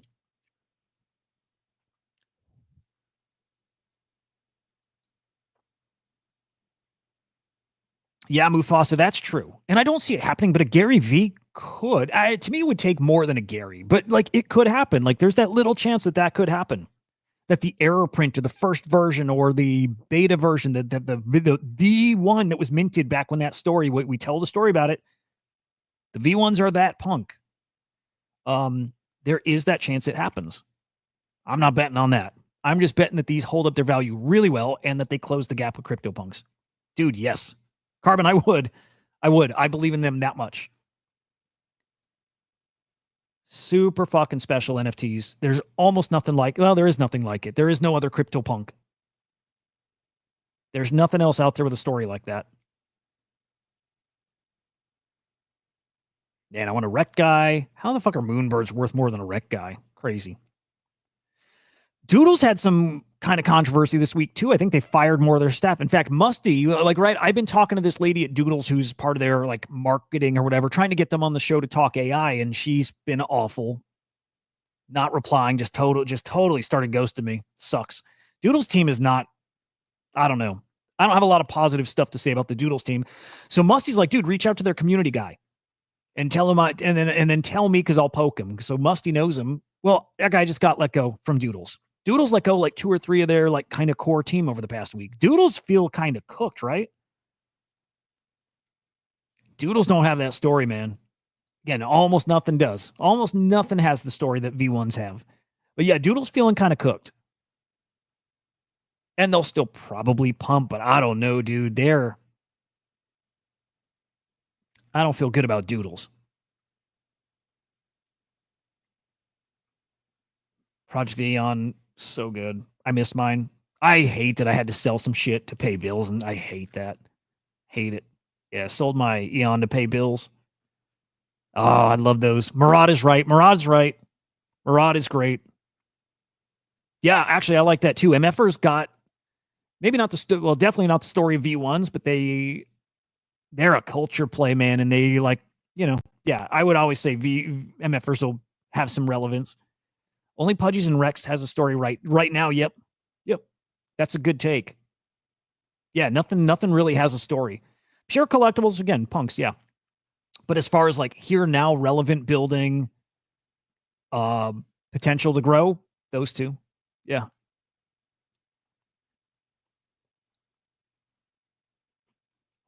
And then Ordinals, where I believe we're still watching the CryptoPunks type story play out. Damn, dude. Gravity, when you were talking about these, I didn't realize these got to 0.01. Holy shit. Wow, dude. Yeah, these are the BRC 2.0s, right? Wow. Okay, well, that bodes well for, I hope my punk, I gotta see what they're called. These things. Oh, these are looking bad. Wow. The BRC 2.0 punks. I grabbed a couple on secondary. They look terrible right now. Wow. But hey, here's hoping these pop back. They were $20 down to $5 now. Yuck. But yeah, keep an eye on Ordinals. Well, keep your eye on the BRC 2.0 stuff. It's interesting, like JPEGs on chain, and some of them doing token drops. Love sense. Do you manage other crypto projects by any chance? No, I don't manage anything, work for anybody other than crypto bats like nobody. Hey, dude, good to see you, man. God damn it, I missed this guy. Dude, let's get a stream on the books. You already said you're down, so I am too. Like always.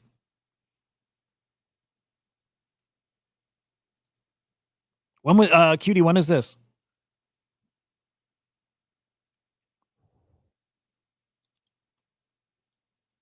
Yep. Guys, I sold some Pengu this week.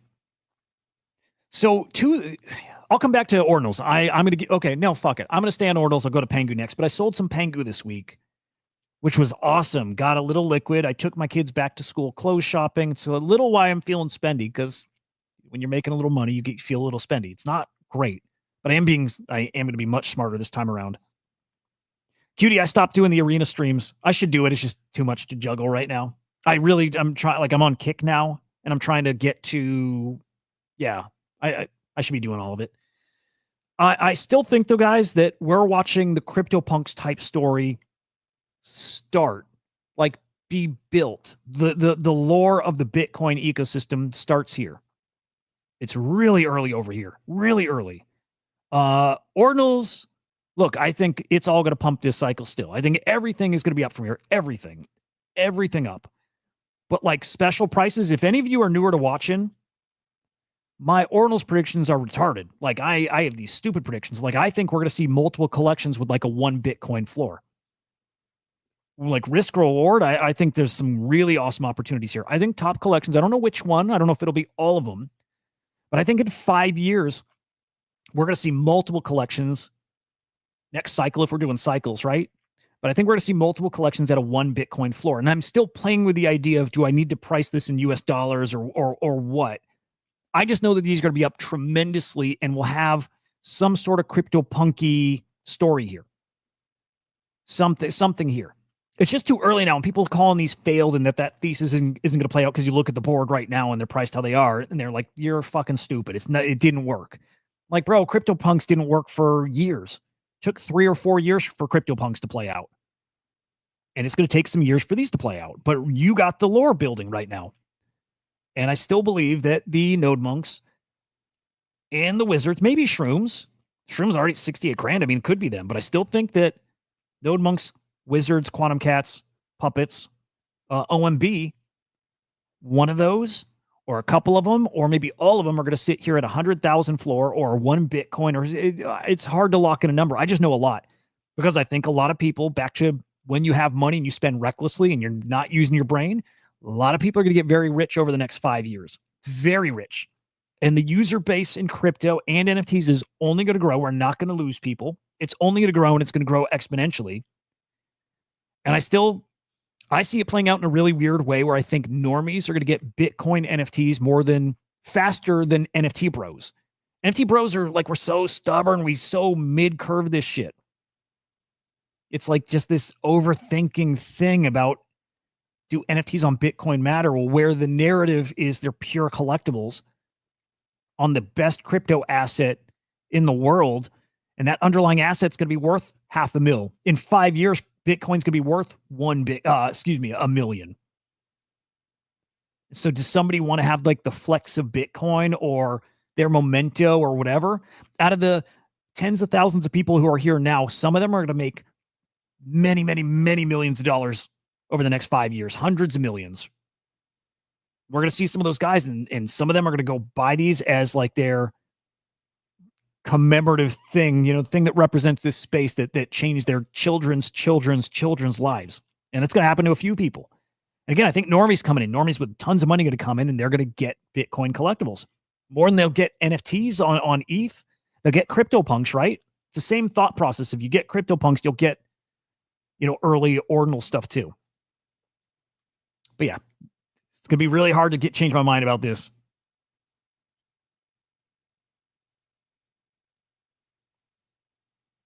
Yeah, I don't think I'll ever doubt that scenario playing out.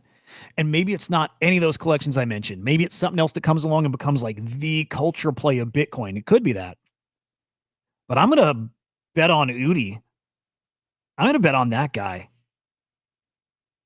And I'm betting on Node Monks as the first 10K NFT collection. And the cabal that's in them. And you see what the cabal does, man. Look at the Rect token. Great product. Has a token that's over 300 mil market cap because it's the cabal token. That same cabal are the same guys in Node Monks and in Puppets. Same kind of people. I would bet on both of those. I don't have a puppet. I would love a puppet. God damn, I would love a puppet. Finally got the Node Monk. Super happy about that. But I'm betting on the Node Monk. I'm betting on the Wizard. I'm betting on the Quantum Cat. I would bet on OMB, and I would bet on all of those. And then the art play, watch it shock us. And if Bitcoin is known as the provenance chain and pure collectibles, fuck the, utility, all that stuff, which I love. And then it also is known for art. It should be. Then Sense could just flip everything, and Sense could be that collection. We'll see. But I as bullish as I am on V1s, take that same conviction, maybe drop it down a notch. I don't know. Maybe it's about the same, but that same kind of thinking that the story matters, and the story matters on Bitcoin more than it matters anywhere else. It does. To me, it does. Then I think you're looking at one of the best risk-reward assets in all of crypto. And again, 5 years, 10 years down the road, some of these are going to be sitting at 1 Bitcoin plus. And I still think the crazy scenario of a 2 to 3 Bitcoin floor is possible. It's crazy. I know it's fucking crazy, but crazy today, not crazy in peak euphoria, peak mania of NFTs. We saw crazy, and crazy became normal. I would not fade that could come along again. I'm sure it comes along again. Spendy, reckless, greedy, have more money than you know what to do with, even if that's not reality, right? But you think there's so much more money coming and you get reckless, and then you gamble, and man, it checks so many boxes. Checks so many boxes here, man.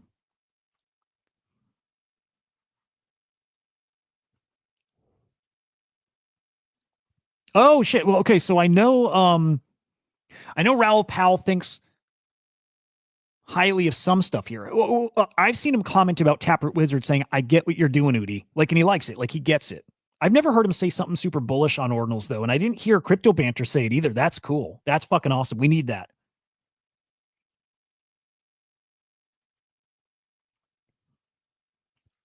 Cutie, you mean like the token? Buy the rec token? By the way, I'm finally going to drink a rec drink. I never, like when I did the afternoon show with the guys, right? Never shipped them to the guys because I'm a fucking asshole. And I still would. I'm trying to get them onto an afternoon show, and I don't know if it's happening. But I finally put one of the boxes in the fridge. I'm finally going to crack one of those open. Those rec drinks. Anyway, Ordinals, one of the best risk reward assets in all of crypto.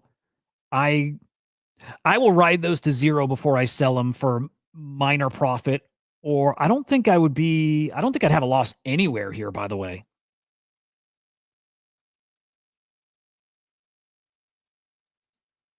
I don't think I have a loss anywhere. Quantum Cats, let me think. Bitcoin wise, yes. USD wise, maybe even. That might be even maybe slight loss, which is crazy. I didn't think. By the way, I could be wrong about all this. I could be wrong about absolutely fucking everything. But I'm going to ride these to zero. And I'd rather do that than miss the chance for what I think these are going to be. And again, very similar conviction as I have with V1 Punks. Collectibles, man. I love them. I get them. I understand them for decades. I've always done collectibles. I get them. And now I understand like greed, and I understand gambling, and I understand crypto and human need. I'm just older. I get it. It's going to come back again. And these collections, I think, matter. Anyway, I don't think anybody would be dumb for making big, heavy bets on some of these stuff. Yes, even a Taproot Wizard at $25,000. I think pretty strongly we'll see those at 1 or 100,000 or $250,000. I don't know. We saw fucking Cyberkongs at $600,000. It happens, guys. It's not this cycle, by the way. By the way, it could be this cycle for Ordinals. Ordinals are different. I can't let go of Ordinals. I'm sorry, guys. Ordinals are different. We haven't seen Ordinals in a bull market. In a little hypey, little micro cycle, we saw node monks get to 0.9. We saw these at 0.9 when there was just like, I don't know, 15,000 people in the world who believed in Ordinals, and they got to 0.9? You shitting me? And you know what's funny? I'll say this too. You remember with meme coins, if you ever saw a chart, let me see if I can get this on screen here. Fuck. Okay, meme coins. You ever saw a chart that was like boom and then boom, and you always would say it's dead. It's never coming back. Never coming back. Nothing comes back after a chart that looks like that. Well, it's not true anymore. Look at what Pudgy Penguins just did. I've seen a lot of meme coins that did that, then down, and they're back up again. Maybe if they're not at their all-time highs or whatever, fine, but they're way back up and relevant again. It's too new to say things can't do that. And I think things can do that and will do that. And again, we saw it with Pudgy Penguins hit an all-time high, their Pengu token.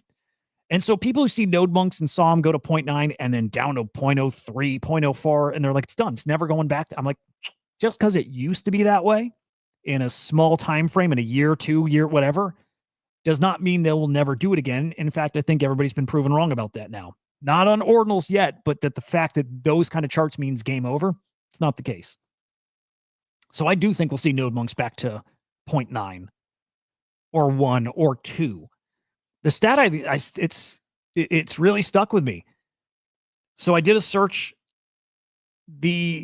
I'm trying to think. Number of wallets that hold more than 1 Bitcoin is like 1 million wallets.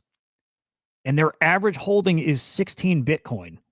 And all I think is just like this. Again, it's simple. Again, the human nature thing, the gambling, the greed, the people with fuck you money and what they'll spend, just all those things. But I'm like, man, if Bitcoin's $1 million and now that wallet who's got 16 Bitcoins got 16 million bucks, do I think that person might spend a quarter Bitcoin on the node monk as that, that memento that also they believe is upside, thinks it could get to 0.3, 0.5? Yes, I'm sure of it. I'm sure of it. And do I think once that starts happening, other people then start playing the game and start buying it because they think it still is upside? Yeah, yes, dude. I'm so sure of it. 1 million wallets with an average of 16 Bitcoin.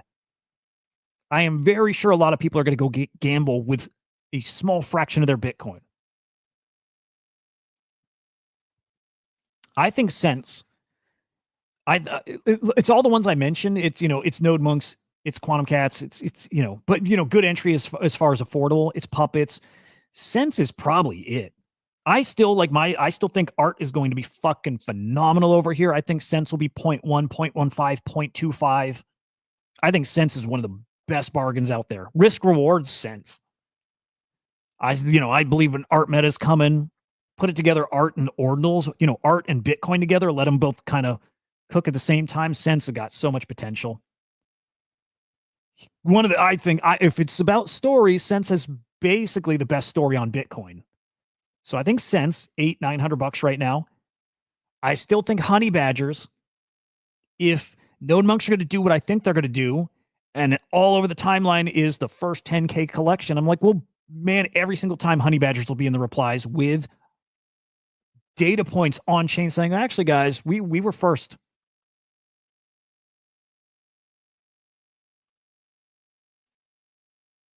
Oh, no, wait, is this an old video or is this new, Musty?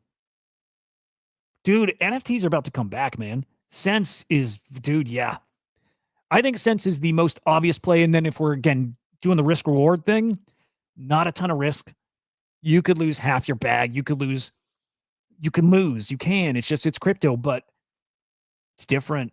I don't think there's much downside on Sense. And I think there's like 10, 20, 30x upside.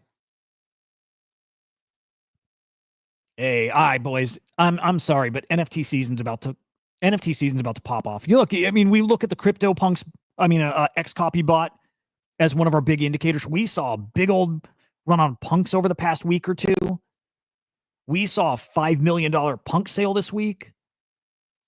Like, all the indicators are flashing here that NFTs are about to have their moment. Again, I don't think it's the 21, 22 moment. That's not happening this time around. Little chance it happens. I don't think so. I highly doubt that happens. But do we get another hot few months? Yeah. And do we get a hot few months a couple of times? Possibly. NFTs, I don't think we saw that peak of NFTs for the cycle yet. That's coming. What's going to be tricky is a lot of people think what I think and think that the NFT stuff also comes to an end this cycle, like pulls back. And you got a lot more sellers this time around. But I think you get the consolidation to the great shit, of which there's very little. V1 Punks, great shit. Consolidation there. Those top ordinals collections, same thing. I think that's what happens this time around in a much bigger way. So Sense. Let me find that. Was it Garga or Gordon? Let me see. Garga. By the way, Musty, the Doodles dude you told me to reach out to, right, to get him on the show for the AI thing. Yeah, I saw the news, dude. I saw the news.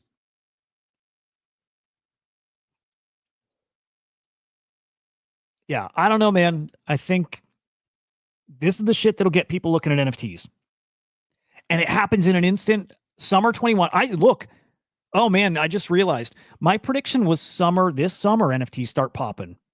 My prediction is that this is almost a copy of 2021. NFTs started popping the end of July. And beginning of August is when NFTs really started taking off. I don't think we're looking at that this time around, but I remember when there was a couple things. But Mike Tyson changing his PFP to a cool cat sent us. It did. It's crazy. Musty, what happened? Did they leave or did they get let go? It's crazy. All right, I'm going to play this. NFTs can take off in an instant when a celeb like that talks NFTs. And by the way, that's just yet another thing about ordinals. It's going to take one celeb, when NFTs get cool again and they go on the late night shows and they talk about their NFT, it's going to take one major celeb talking about an ordinal. Drake rapped about Bitcoin, on a song a couple weeks ago. One of those kind of dudes talks about an ordinal, like my fucking Node Monk, my fucking puppet. You know what I mean? Like, that's all it takes, one of those. Yeah, cutie, sensor fucking amazing. Look at these slots. Those are OD. Mass off.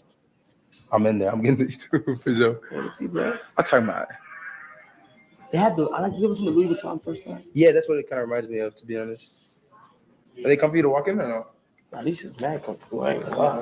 What size? Yeah, I got them in both sizes. Like, I got them like 10 to 12. Let me see, because they go by like.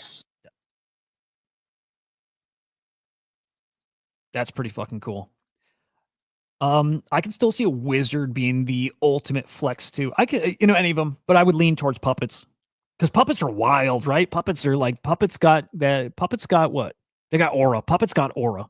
Node monks have no aura. Node monks have none of that, which is a bummer. Now as a holder, I wish they did. They don't have that. Node monks don't have it. Wizards, I wish had it. They don't have it either.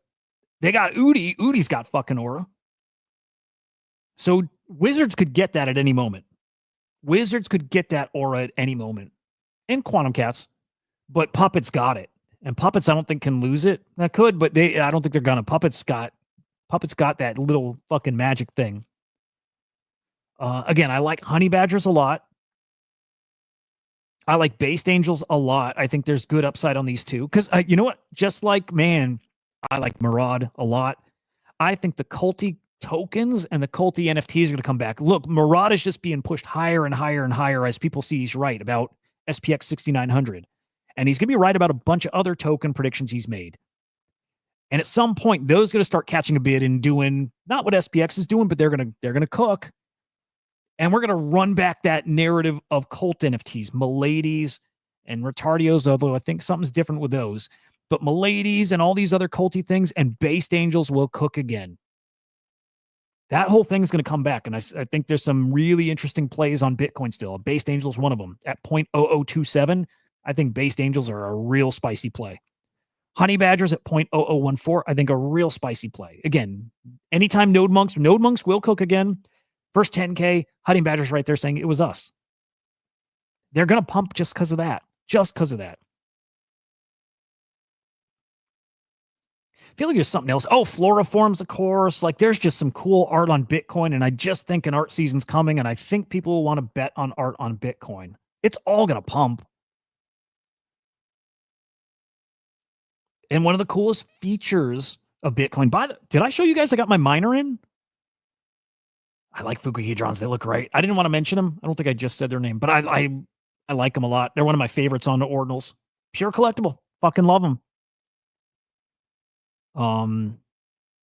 BA. Bored Apes? Wait, what's BA?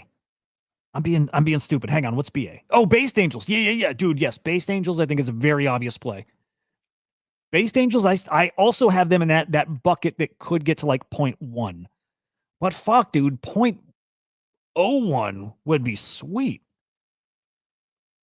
I think Based Angels would be 0.05 plus. And again, I think Sense could be a quarter Bitcoin. Like, really. And shit, they could get even sillier. There's a lot of awesome potential over here.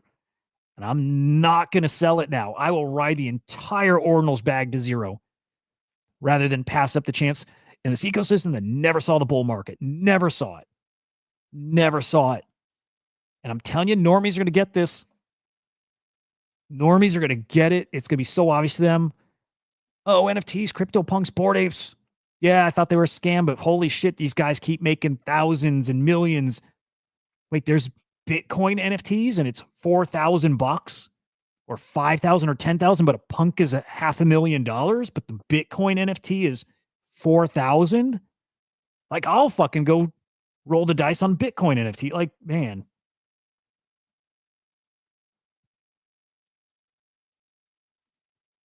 There you go. Yep, Musty, I'm with you. In fact, I probably would order things. Look, if you want a shot for the Grand Slam play, you play the 5 top collections that are expensive now, but have that 1 Bitcoin floor potential. And if you want something that's just a much easier play that you ride the bubble or ride the wave, I mean, Sense, but that's not riding the wave. That's them on their own being mattering that much.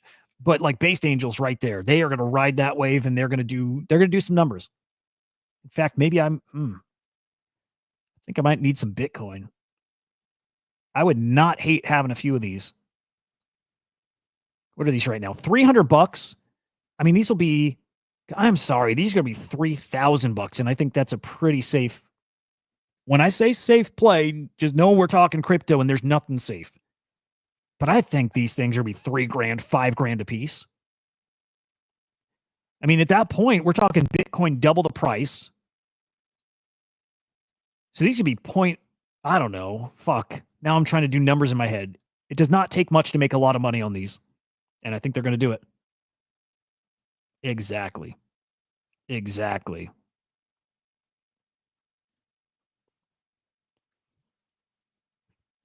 Yep.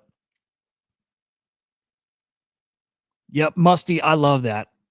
That's why I'm having like, I don't want to let go GVC yet. Cause I think, you know, that collection will do well. I'll just have a bunch of them. All right. So like a month ago or a couple months back or whenever, OMB's been like doing these contests with, by the way, who knows what the shirt's from? Who knows? Who know? I know you guys know. So yeah, OMB's been doing these like free giveaways, these raffles, whatever, with Ordinals communities, and they've been giving away these miners. There you go, Benny. That's what's up. Yep, Musty Anon has got a fuck ton of GVCs, and he's. Here's what I like about GVC. They haven't played their hand yet. Because I think they're being smart, and kind of like Luca's doing and some of these guys, they're sitting on it till the market is ready for it, until the market's like primed. Benny, fuck yeah. Till the market is primed, and then GVC shows their hand.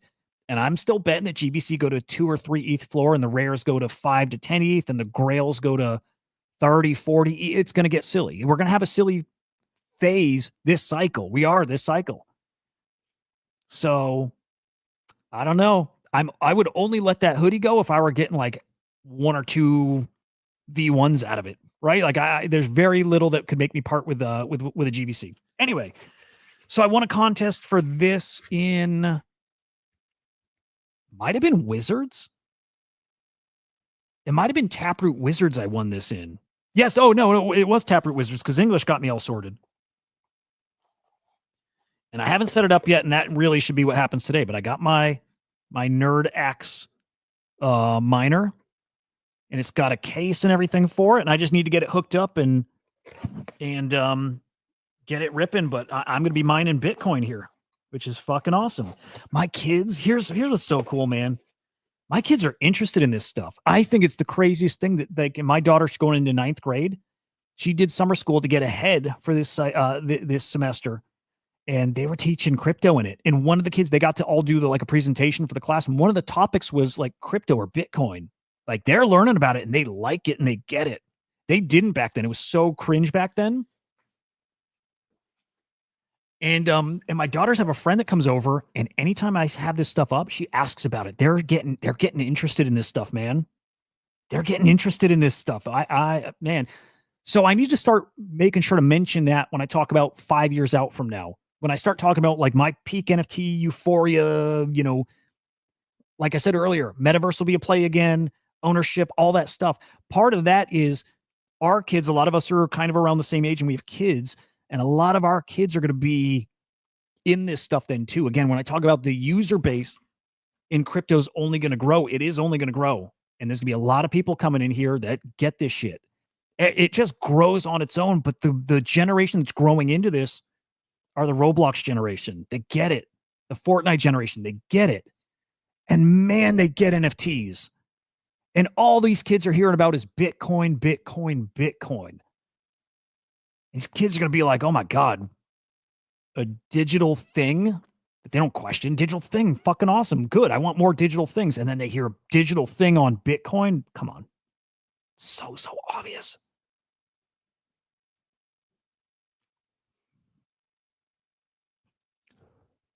Cutie, we talking based angels? Yeah, I do have one. I think I've had 4, and I think I only have 1. And I'm at the point where I sell nothing.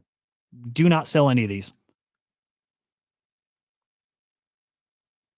Oh, dude, Benny, I'm so stuck with content, dude. I would love to.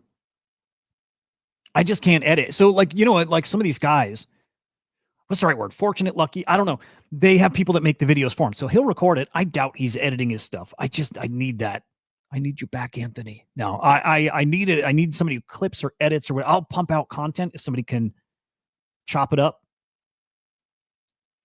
How do you feel about some of the old Art Blocks projects? Do you think more of them will see a resurgence? Yeah, Christian, that to me is more of a gamble than I think some of the collectibles are. And I might be wrong, and I'm not firm on this. So it's like if you can pick the ones that become the culture things and the historic stuff, and some of that is stupid money. I think some of that stuff has become less relevant. But I don't know. Like Fidenzas are cooking. And some of them will see a resurgence, and some of them I think never again, maybe. The safest bet, I'm glad, well, if Jay Squiggle's still here, I think the safest, easiest, most obvious play, this is up there with Sense. This is up there with V1 Punks. It's up there with any of these top picks. Squiggles are like the most obvious play out there. In fact, what does a squiggle cost? I don't think I can afford one now. I'm positive I can't. But if I had, I bet these are 10 grand now.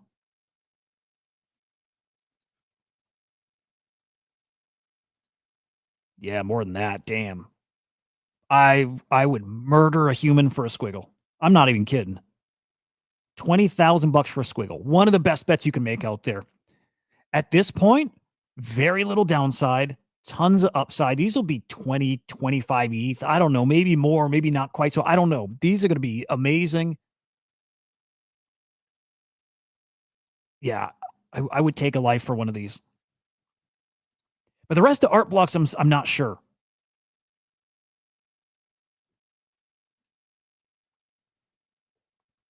Boom. Yep. Exactly.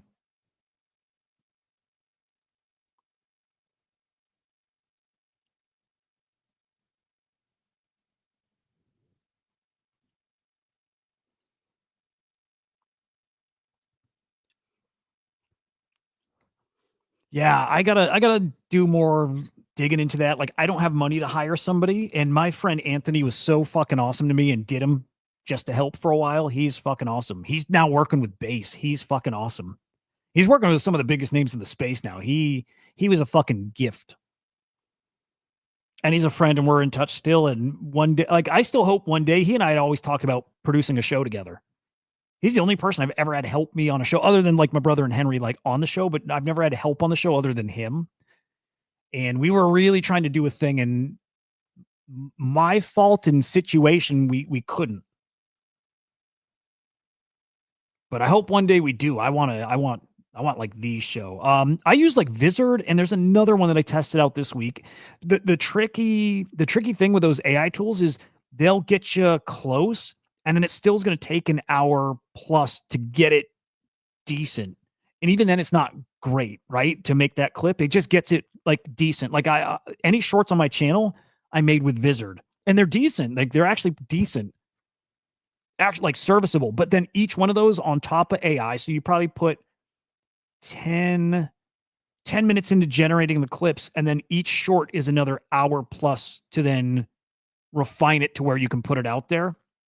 And it's just finding the time to be able to do that for, 5, 10, 20 shorts a week, whatever the number. It's a bit of work still. That's a good point, Carbon. Now, here's the tricky thing with them.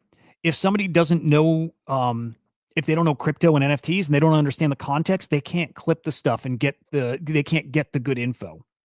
So then it requires all the time of explaining, okay, you got to get here and then chop this and then do this. And then you want to show like it would be directing them too. So that's the tricky part, is they don't understand it. And so I did that actually once. I had somebody who helped, and they didn't. And so like the clip that would come out wouldn't make sense, or it wouldn't, like, there was no impact because it didn't, like, it missed the point, like stuff like that. It's tricky. Dude, I haven't looked. I don't think I'm on BAYC app. I would like to get in. AI, I can't wait till AI is at the point where it really does that shit, though. Yeah, that'll be awesome. Dude, nice. Let's peek. That's a great play, man. Anyway, Chromie Squiggles are up there on that list of like great stuff. And no, I never got one of these, and I wish I did. And fuck, crazy stuff happening. Dude, I don't know. I feel it in the air. I think NFTs are about to have their moment. Still waiting for the C token from OpenSea. Still waiting for the abstract token from Luca. We got a lot of powder. We got a lot of powder in this space that's ready to get ignited, and we got months before it comes. And so I don't know. I think what we're going to start seeing, like right now, is the setup here. It's like the setup for the real thing. Where are based? Yeah, Sploot? Yes, I need to try Sploot. I had the extension, but I don't think it works on what I do yet, and I need to probably poke around more. Dad, yeah, we showed that a few ago. Yeah, it's super cool.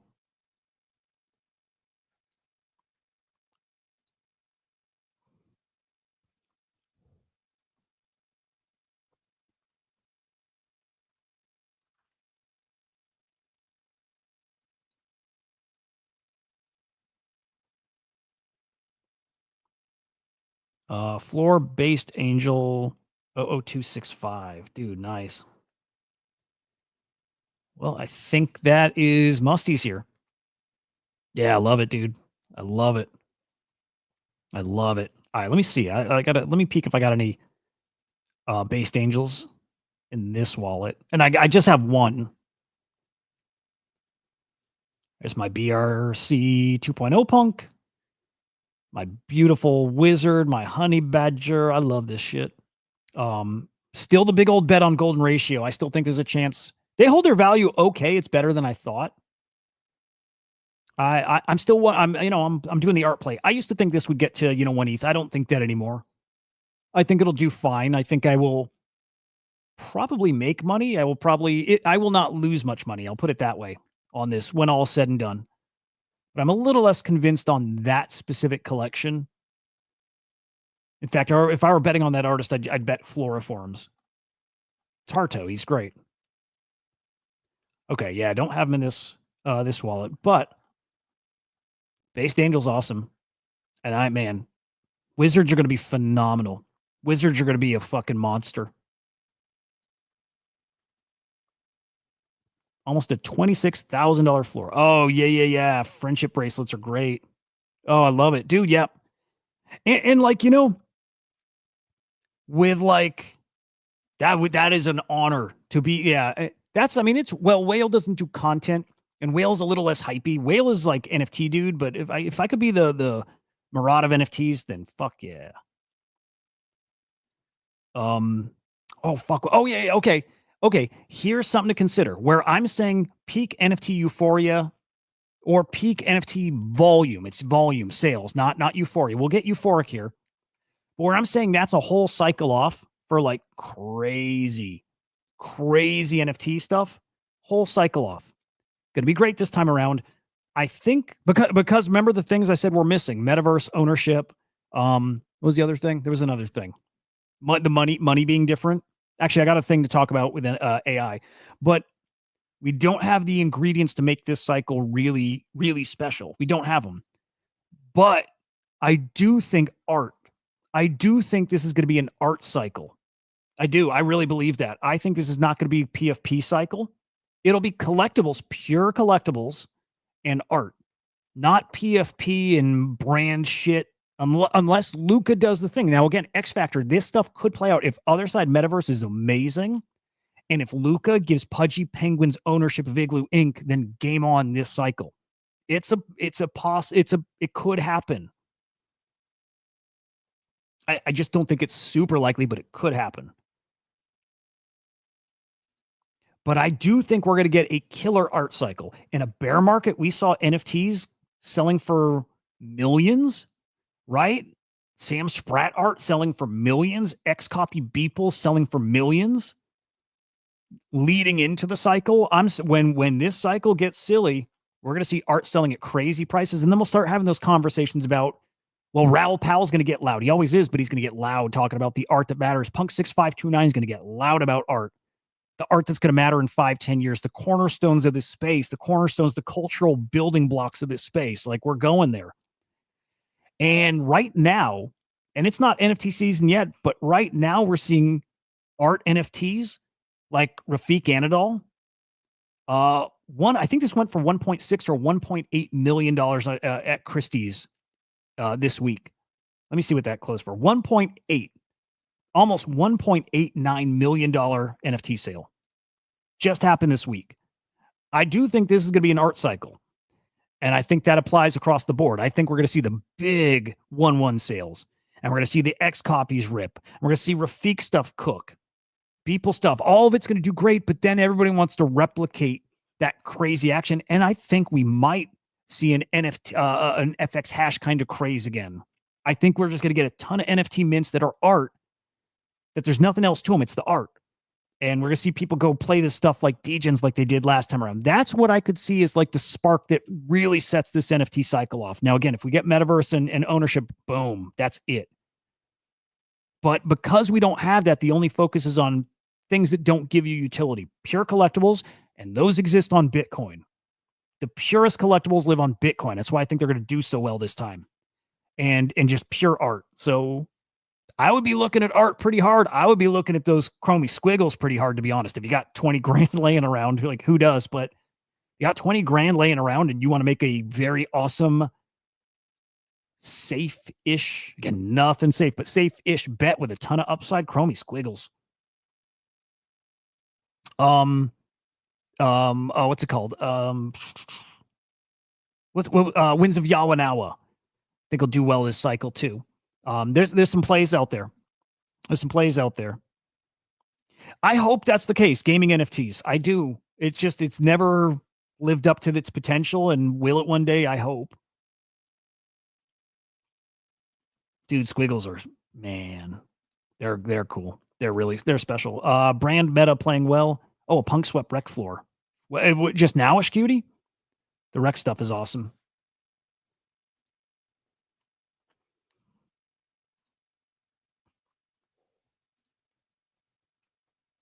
Pure collectibles and art. And I'm hoping for the double narrative convergence. The art on Bitcoin would be something.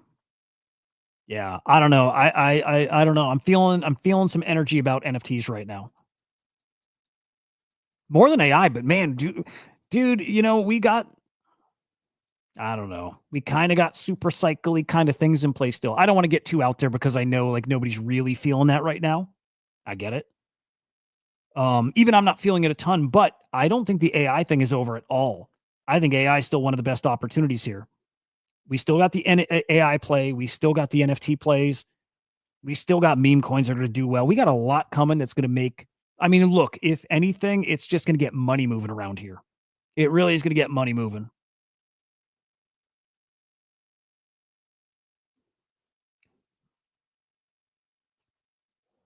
And I'll say again, this guy is somebody that must be on your radar. This guy is like the biggest up-and-comer, and I think I'm mostly priced out of his stuff. He does editions that are super affordable, but there's so much demand. This guy, Modest, is like, I think the guy to be paying attention to that's on like he's on his path to becoming the next like ACK, like that level artist. Delta Sauce too, man, is just crushing. But it's the art come up right now. Art meta's on. Yeah. That Cowboy 8 Punk. Yeah. Did I save that link? I think I did. Let me pull that up.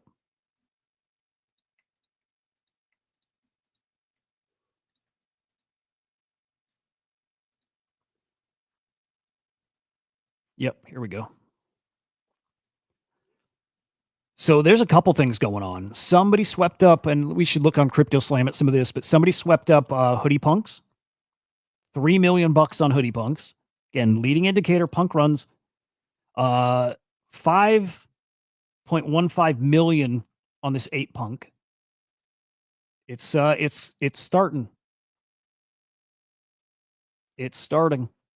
Punk sales, art sales. So the $1.6 million art sale, or 1.8 million, and Punk's flying. Look at this. Past 24 hours, 250,000. Just almost 250,000. Multiple sales. I mean, that's basically the floor. Very close to the floor. Crazy. It's about to get silly. Here's the past. Oh, this is the past week. 900,000, 744,000, 538,000, 525,000. They're like, man. And now when I looked at this earlier in the week, I went to the top sales. And out of the top 100, 95 of them were CryptoPunks.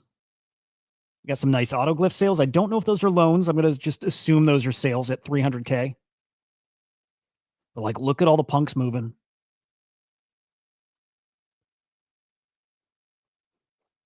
A lot of punks moving. Usually it's a sign. And man, people get priced out, and V1s is your next stop. And you know what? Like, right or wrong, people are looking for the next. People are looking for the CryptoPunk of Bitcoin. Look, I mean, there is just a CryptoPunk. There is no CryptoPunk of ecosystem. I always think that's a silly narrative, even though I'll say it, right? There's no CryptoPunk of Bitcoin. There's just CryptoPunks. But there's going to be collections that define Bitcoin, because Bitcoin's its own narrative, I believe. It's to me, Bitcoin. Okay, I know Bitcoin. I know trading ordinals feels like a step back. I actually think it's a step forward. I think it's so much more pure on-chain art. The end. On the blockchain that matters. It sounds crazy, but I think ordinals are a step forward, and so because of that, I think we will find our like thing that represents Bitcoin. Love that. Deep Black. Oh yeah. I wasn't one over to those, and then I am like, dude, very OG AI art on ETH. Yep. Wish I had them. Wreck Guy Flip. I could see that. Now, I'll talk a little shit about myself, and actually believe this could happen still. I had predicted. Now, it's not a prediction, but I said there's this, like, okay, I always say there's a scenario where something could happen, right? There's a scenario where V1s flip CryptoPunks. It's not going to happen, right? There's a scenario where RRBAYC flips Bored Apes. Not going to happen. There's a scenario, this sounds so fucking crazy now, where Miladies flip CryptoPunks. I'll explain. It's fucking crazy. Ain't going to happen. But here was the scenario where I said that, and I think it was kind of reasonable, given that I'm saying there's a tiny sliver of a chance. Bear market. CryptoPunks came to what? Did they touch 15, or did they just dip below 20? How low did CryptoPunks get in the bear market, guys? And by the way, yes, I do. I don't think with punks on Bitcoin that we're talking like a 1 Bitcoin floor. Like, I don't think they keep up with those top collections, and I could be wrong, but I think they absolutely pump with the rest of that market, and I think they do well, and they got a community, and they have a community in a way most other Bitcoin collections don't. So I do like those. Yes, exactly. That's a great point, Cutie. The fact that Ether rocks matter is like your evidence for how V1s will matter. Yep. Provenance matters, man. There's people that pay for that stuff, and everybody will pay for a crypto. If you had money, if money weren't an object, you'd pay for a CryptoPunk. Now, if money weren't an object, you'd go for the CryptoPunk, not the V1. But just combine it all together. If you want a punk, and if money does matter, you go for a V1. So the scenario for punks, and again, I'm trying to remember how low they got. Let's just say 20 ETH. Even though I feel like they might have got down to 15. But the thesis for Miladies flipping punks was bear market. Miladies were actually doing really well in the bear market. They got to multiple ETH. And I saw this scenario where punks, still owned by Yuga Labs, and missteps and whatever, keep bleeding out. And Miladies do the opposite, and it's the ultimate fuck you play. Miladies, to me, are similar to punks. Not the provenance thing, but the culture thing. And that nothing matters. Like, fucking nothing. It's there, it exists. And if you align, so, there it is. But I saw this scenario where punks just keep coming down, and Miladies come up. And a lot of these flips that I see happen at lower prices, not higher, although it could happen too. But anyway, I saw a scenario where maybe around 15 ETH, a Milady could flip a punk. Could have happened. Still could happen. I doubt it, man. I don't think ever. But if anybody could do it, maybe Milady one day. Although I think Milady have kind of lost some of their luster, maybe.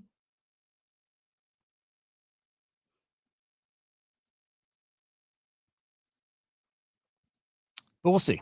And we'll bet on Based Angels. I think Punks did get to 15, by the way. God damn, I miss NFTs.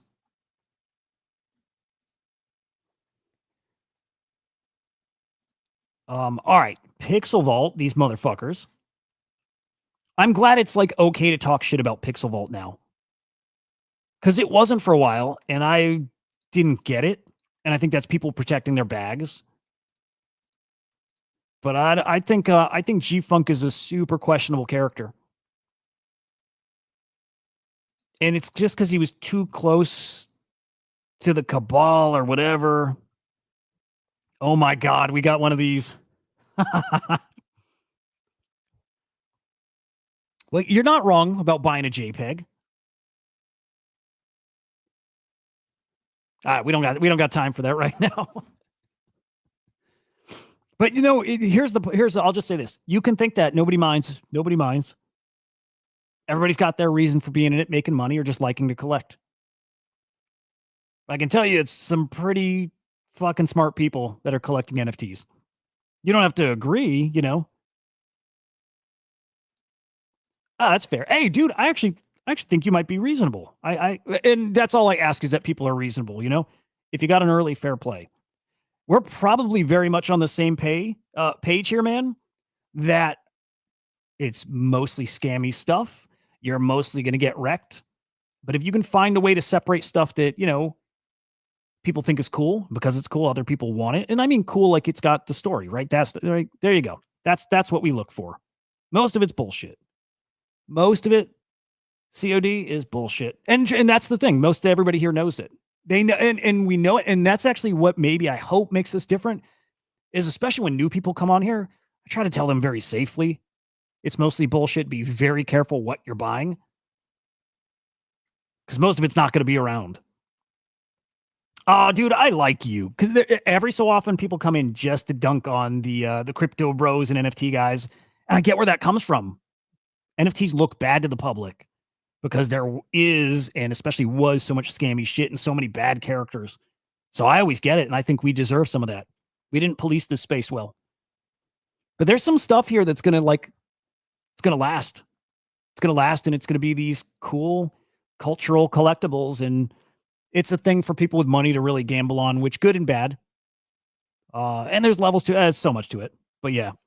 Yeah, and there's good money. And, you know, I'll be honest. I love collecting, and I love it all. And the money stuff definitely keeps you driven to keep finding the stuff that matters. Because there is some good, you know, if we're talking about, like, internet history, there's some internet history happening here. And this is coming from a guy I've lived online since, you know, like the late 90s, you know? And so, like, I love internet culture, and there's a lot of internet culture stuff happening here. It's cool shit. It's fun. There, yeah, hey, absolutely that, yeah. Yep. And it all matters, like, it's worth that because of why? Because it's artificial and people are manipulating the price, or because, like, some super secret, unheard of guy made it, but that guy happens to matter for some reason. Like, there's so many reasons things are worth whatever. And I can say some of the stuff here is worth some stuff because, you know, at least to this community that just keeps growing because it matters to them. And so then you get this little supply demand thing in this our bubble, our little echo chamber. But the echo chamber just keeps growing and people believe in it more and more, which gives us, like, conviction to say, man, I think this is still going to matter 10 years out. And I think, like, this one here is going to matter 50 years out. Like, shit, I think this one is, you know, I could just give to my kids down the road. I think this one's going to matter. And there's very few of that stuff, very little of it, but it does exist. We made a friend today. Dude, really cool. I'm glad. Have you popped in here before? I kind of do this just to keep it real, like honestly. And I'm definitely excited about this stuff today, like having fun with it. But I really hope people come in and don't just buy all the bullshit out there. That's cool. All right, cool. All right, what were we on? Oh, PixelVault. Perfect example. Dude, speak of a thing that was total bullshit. PixelVault. A lot of people lost a lot of money because they were promising to be the next, like, AAA first-person shooter MMO going to change the world of gaming and media and all this stuff. That's the bad stuff. That's the bad stuff, dude. I bought into it too. I believe in it, and I still believe that opportunity is going to happen here. Or maybe it happens with, like Epic Games building it. That will happen, though. Grand Theft Auto. Some of these guys will do the tokenizing, a gaming thing, and it'll work. And we were hoping that we got in early to something called PixelVault that was going to be that, and talk about like the highlighting the worst of NFTs. They made $100 million on all these NFTs they minted, and they delivered nothing. They delivered a bullshit little garbage auto brawler mobile game. It was trash. And it was always trash. And the people who held those NFTs wouldn't call it out for being trash because, again, you're protecting your bags who had some value still. And I hated it, dude, because this guy made the spidey senses tingle. Bad guy vibes, dishonest guy vibes. I could be wrong about this too, by the way. He's not open enough about this for me to know. All I can do is go by what's public, and he gives me bad guy vibes. What happened to $100 million? Where to go? That's next level mismanaging. If that $100 million turned to that shitty mobile game and nothing else, and that's all it looks like happened. Nothing happened. They built nothing. And then to this dude's point, G-Funk didn't even come out and share that news on his own. PixelVault announced it. I don't think he's made a comment since. So TLDR here, PixelVault done. They liquidated their Punks Vault. They, I think, are selling their brand. So he's not tweeted in about a week and a half. Fine. I don't know. I kind of think he's chicken shit. And I know why he's staying away from X, by the way. I think he's actually a sensitive guy. I'm sure of it. And this stuff affects him. And I think I don't know if he was okay, I still say SBF, I don't think was doing this maliciously. I could be way wrong, right? With FTX, I think he just got in way over his head and was a guy who had no business doing this stuff. I think G-Funk might be the same. I don't know what he built or did before NFTs and crypto. I don't know. I don't know if he had real world experience building a brand and a business and whatever. It feels like he didn't.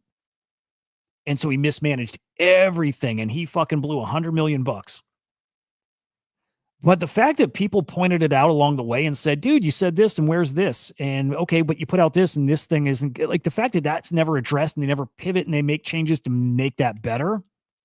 The fact that he couldn't identify the team to actually deliver that shit, all of it mismanaged from start to finish. And that's why I start feeling like it's, worse than mismanaging. Because if it was just mismanaged, that's like an epic, like an all-time mismanagement. Again, $100 million. And now fucking nothing. So I mentioned this, I think yesterday on stream. I got hanging on my wall Punk's comic #1, like this comic right here. I made a lot of money on it too. I did. I made tens of thousands. I don't even know how much, like a lot of money on this stuff. Like that one NFT mint you could have minted for, I think, a quarter ETH. If you sold these things at the top, and some of it I did and some I didn't, but if you sold at the top, that quarter ETH turned into like 25 ETH. And man, between my brother and myself, I think we minted 5 Punks comics, and we did everything. Anyway, I hang it up there because now it's a reminder. I was going to take it down recently. Just be like, fuck PixelVault and fuck all of it, and it's not worth anything. But no, I got to hang it up as a reminder. It reminds me of how great the vibes can be, and it's a cautionary thing. It's like, look, you could be the most bullish on a thing that feels the most sound. They had a partnership coming with the UFC and Major League Baseball, and they had all these huge fucking brands that they supposedly were working with. So it could seem as legit can be, and then poof, and then it's nothing. And so I'm going to always leave that hung up or keep it at my desk. Or I'm always want to see that thing as that reminder. It can check every box, and I think it could be as excellent a thing as we've ever seen, and still it could be worth nothing in a short amount of time.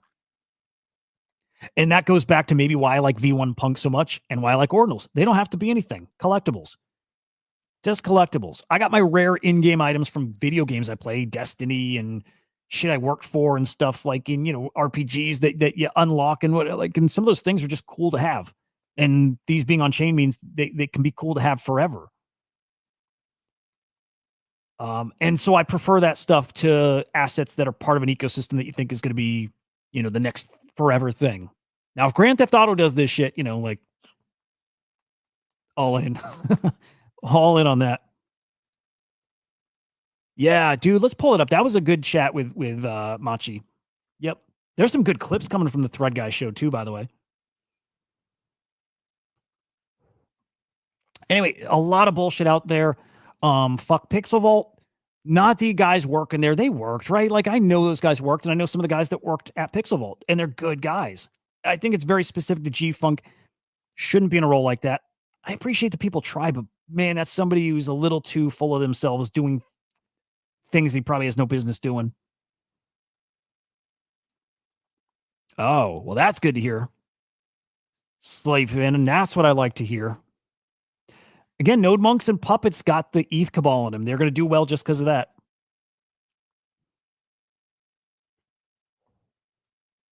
PixelVault done. It is such a bummer, and I hope G-Funk never tries to build in this space again. Because I guarantee that dude's living in a $1 million house somewhere and never has to work a day in his life. And probably his kids. That guy made generational wealth on this stuff. I'm pretty sure about it. For a whole lot of nothing. And I'll tell you, the Spidey senses started going off when the only thing he would say publicly is, I can't talk about that, but we're just got out of a meeting. Just got out of a meeting. Oh, I'm so tired. I'm working around. Like, that's sometimes a red flag. Not always. The guys who do that, I've learned this. I used to talk about how busy I was, and I realized what a stupid, bad look that is. Even if you're busy, okay, the guys who are really doing that don't talk about it because that's just what you do. Like, it's like an act like you've been there thing. He never did, and so I was sure he hadn't been there. The always talking about, oh, I got so many meetings today. Oh, I'm so busy. Like that, I'm like, yikes. Starting to sense a thing here. Anyway, hope he never comes and leads a project again. And I could be wrong about all that, and it was somebody else that mismanaged. I don't know, but fuck him.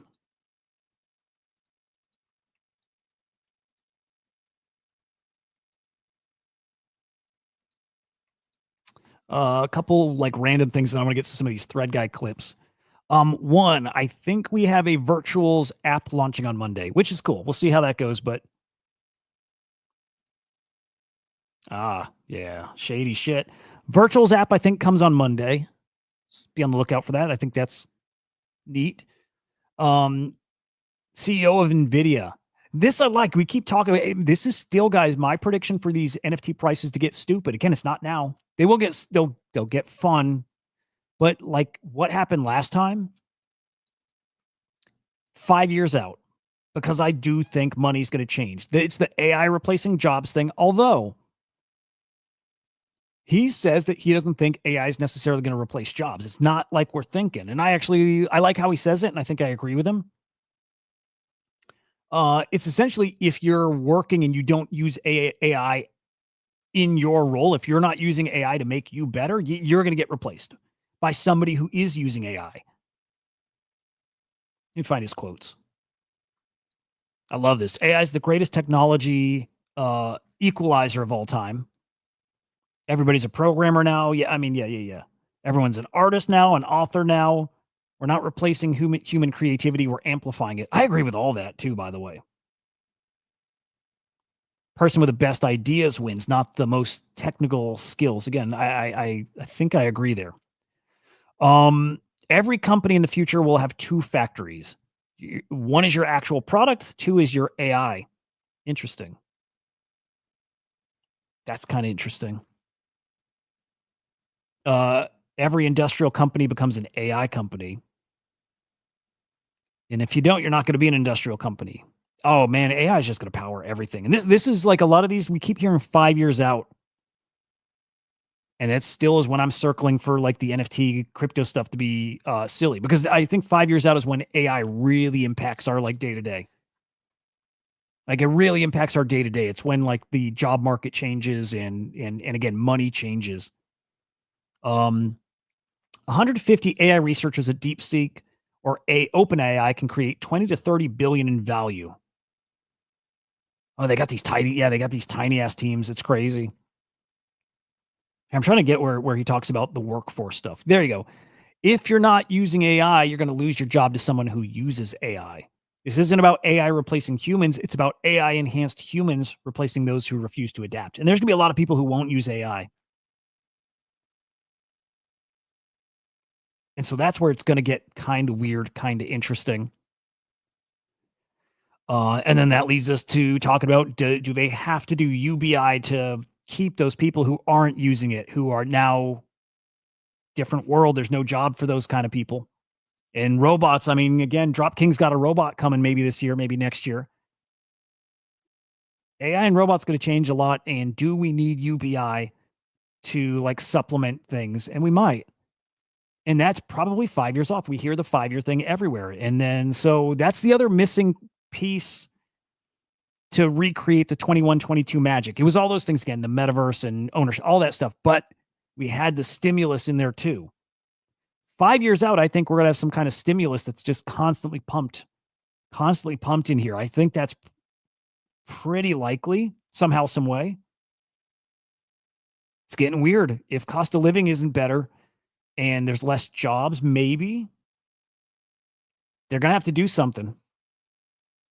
Yeah, I like that. Yeah, Cutie. Yeah. I think it's a great thing.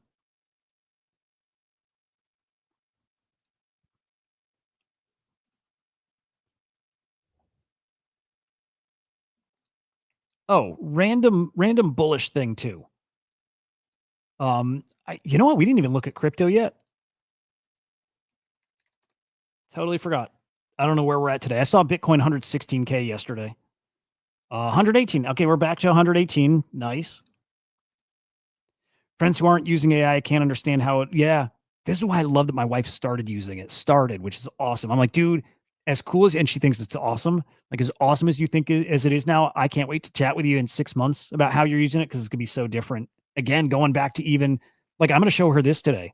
I'm gonna show her the agent thing on ChatGPT, and it might blow her mind. Like the way we're gonna use it's gonna get so crazy here. But okay, interesting. Bitcoin 118, ETH 37, Ripple 318, Solana 187. Nice.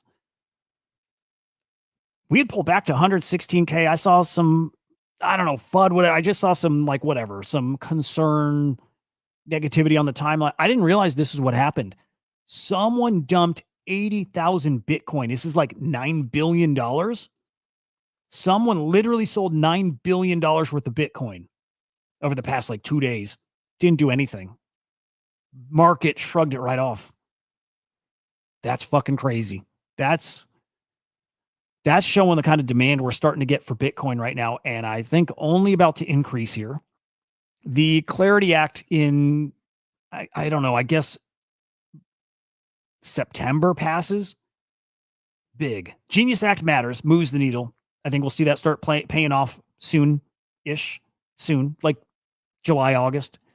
But we got the Clarity Act that passes, and I think I wasn't sure which one is the bigger game changer, Clarity Act, Genius Act. I think it might be the Clarity Act.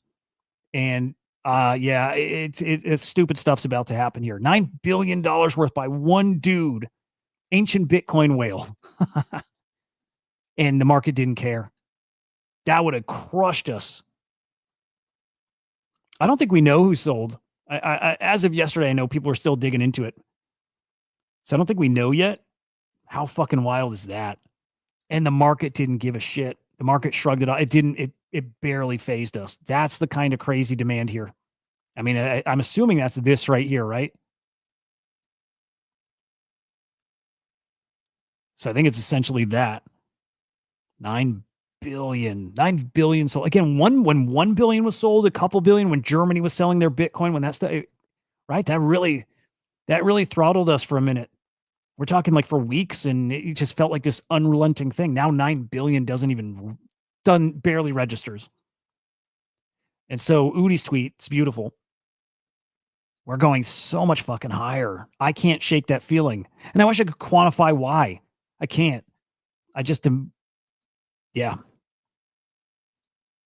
Who knows? Like we're heading into uncharted territory in a way, as far as like the adoption coming is bigger than we've seen before. The use cases for crypto, the type of institutions coming in, we haven't seen it before. Now, I think what happens too, again, to talk about PixelVault and how we speculated in 21, 22, I think when these institutions come in and start building out the frameworks of whatever they're doing, I think we get this other rush of people trying to build the evolution of whatever. Like, I do think that comes again. I would like to ask Udi, where was his buys of Quantum Cats and Taproot Wizards, right? The ancient Bitcoin whales. Even I say it. I think this guy with 80,000 Bitcoin was going to spend a quarter of Bitcoin on an ordinal. Maybe he did. Maybe he did. I do think some of these guys are going to spend. Oh, by the way, I heard that this guy has still another 80,000 Bitcoin. He didn't fully exit. He's still got half his bag or something. And do I think a guy who just made $9 billion, maybe not this guy, but do I think there's other guys out there like this guy who also maybe like to gamble or collect? And do I think he might spend 1 or 5 of his Bitcoin on some collectibles? If there's one of these guys out here with 160,000 Bitcoin, I imagine there's another that actually likes to collect too. And I imagine he might want to collect an ordinal. And even if not now in this cycle, next cycle, at some point. And it's going to happen at some point. One of them. And they will kickstart something, man, pretty silly.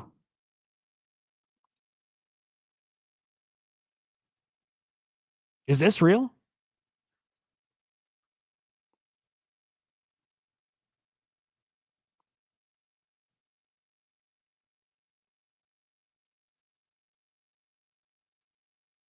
That's crazy. Damn, dude. Well, I mean, GG's to him or fuck him. I'm not sure which. Maybe both. Nah, whatever. GG's. That's a great point, dude. They definitely collect because they collected all that coin. Yeah, that's a great point. But like, some of them are such purists. Like the Bitcoin guys are they're different. Some of them are such purists. This is digital gold. Like you do not put collectibles on this. You don't do that. You know.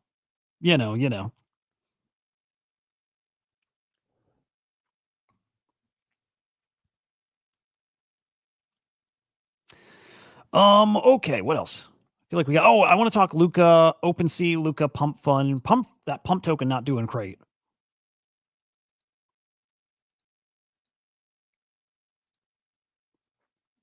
I think it will do great. I do. I don't know. Gut feel. Did you guys see this clip? I hope so, dude. I hope Ross doesn't Ross have an Ordinals collection? I remember there was something of Ross that was inscribed at least, or and then auctioned for Ross's like legal fees. I think a guy like that's going to go Ordinal shopping one day. I like Luca's take on Pump Fun. We'll play this a couple minutes.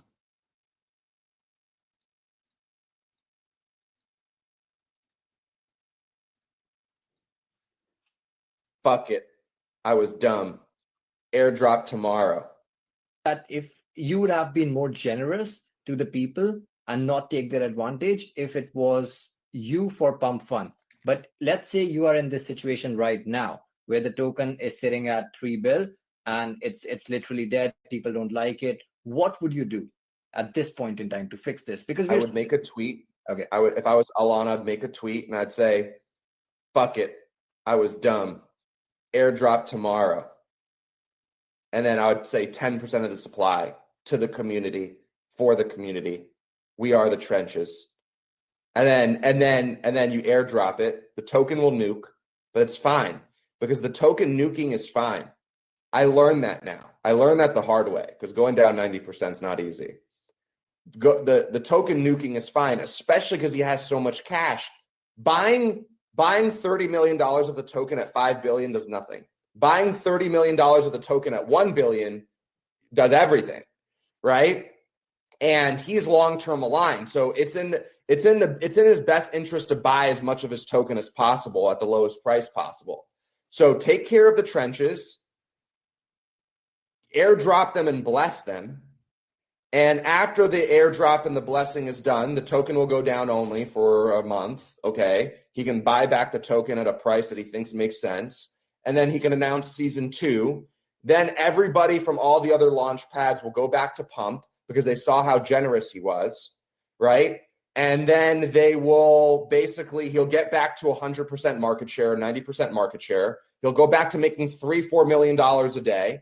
And then he can use that $3-4 million to buy his token at 2 billion FDV or 1 billion FDV. He'll buy it for a month. He'll control the entire float. And then one fucking big perp long from some trader will send that shit up 500%. I like it. I like it. Yeah, Alon should just do that. I think he should, because here's your Pump token now. Not looking great. not looking great. And also, I think we'll do just fine. If he's planning on building, if he's got nothing, if that was it, if this was just to extract and he doesn't give a fuck, then whatever, so be it. But this thing's under $1 billion. Holy shit. They raised it $4 billion. This thing's under $1 billion. There's probably a nice opportunity here if you think this guy's actually building. But is he? I don't know. And no, you know what? I didn't. And I wouldn't hate buying it. I can't do it with size. I don't know that it would matter for me to put a few $100 in to make a few $100, you know, in weeks or months or what, you know, I'm not sure. I still, right or wrong, I still do this super high risk, high reward plays. But that's crazy. It looks atrocious. And it just speaks to, you know, the nature of the crypto markets right now. Nobody believes in stuff. They're probably right to not believe in stuff. The flip side is, if you believe in something, man, can you make a lot of money? The Pengu token. Like I said, my kid sees it everywhere. He thinks it's so wild. Look at that. What happens if you believe in something and you bought, you know, down here? I mean, you're a 10x if you were buying in March, April. These things happen, and it's a beautiful thing. And man, so much higher, so much fucking higher for Pengu. So it definitely happens. And again, like I said, when charts look like that, that does not mean game over anymore. In fact, I just think it never did. In meme coins, maybe. It's different. The game has changed. We have to be. We always got to remember that, how much the game has changed. And it changes every few months too. But this used to be a death sentence. It's not anymore. And the Murad thesis is correct. The bet on cults, bet on communities, bet on the slow thing. Don't bet on the hypey stuff. Bet on the slow thing. Bet on the thing that are proven or have the capabilities to build. And you might see some of these play out again. We might see this play out again in Pump Fun. I would probably, I'd probably roll the dice on Elon. I think he could be one of those stories. It could be. But it is wild to see that. It's pretty wild to see that, man. Man, there was the Machi comments about these exchanges. Man, the guys, Machi thinks, and I think he's right, exchanges are trading against us. Right? They know everybody's liquidation levels. They know everything. They know. And they literally, imagine that, man.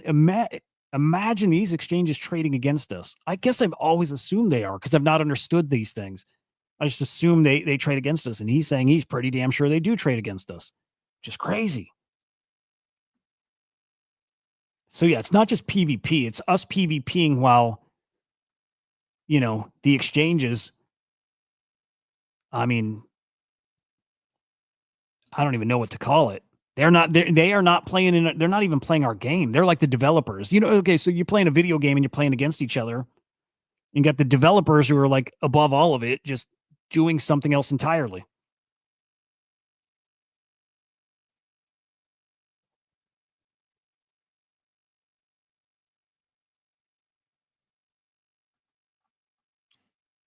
Fuck them.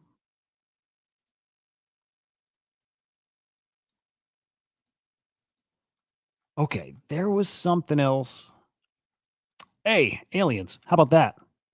It's about time. What are we, 2 hours in? Dude, are we 3 hours in? Jesus Christ. Wow. Dude, again, I just missed the NFT talk. It's fun to do this. All right, possible hostile alien threat detected, an unknown interstellar object. Oh, yeah. A mysterious intergalactic object could potentially be a hostile alien spacecraft that's slated to attack our planet in November, dude. It's coming. It's coming. So cool. Okay, so the story here, it's probably a comet, first off. It's just this thing that's moving really fast on a strange trajectory. But I think what they said is when it arrives, it passes like 3 planets, and then when it gets to the sun, its position around the sun, it's like behind it in a place where we can't see it. And is this just speculation? Avi Loeb, he's like a respected dude. He's like, okay, if you were a hostile alien or threat or whatever, you would set up behind the sun where where the Earth can't see you. That's what you would do, right? You would be back there, and then you would change your course and make all your plans back there. We can't see you. That's literally all this is. This thing is huge, but it could be a comet. It's huge, guys. 15 miles wide. It's massive. Oh, speaking of that, anybody see Fantastic Four yet? Oh, wait, is that what you're saying? Oh my God, dude. Funny timing. I didn't see it yet. And it's so weird, dude. Like a lot of the nerd channels I watch say it's fucking awesome, peak Marvel with some flaws and all, but like great Marvel. And then like some of the reviewers that I like don't like it as much. Like it, it's better than a lot of the Marvel stuff, but it's like got some pretty big like weaknesses to it. Like my buddy who's a big film guy, and he and I are on the same page with Superman. Like good movie, like just like better than it's probably getting credit for. And also it's not a masterpiece. It's good. 7 out of 10-ish or whatever, right? Like somewhere there. He did not really like Fantastic Four. Do you like it, Carbon? Was it cool? I hope, dude. They can have me. But yeah, huge. 15 miles wide. It might be an alien craft. Because we've seen one before. I always, okay, let me see if I can say this thing. Uwamuamu.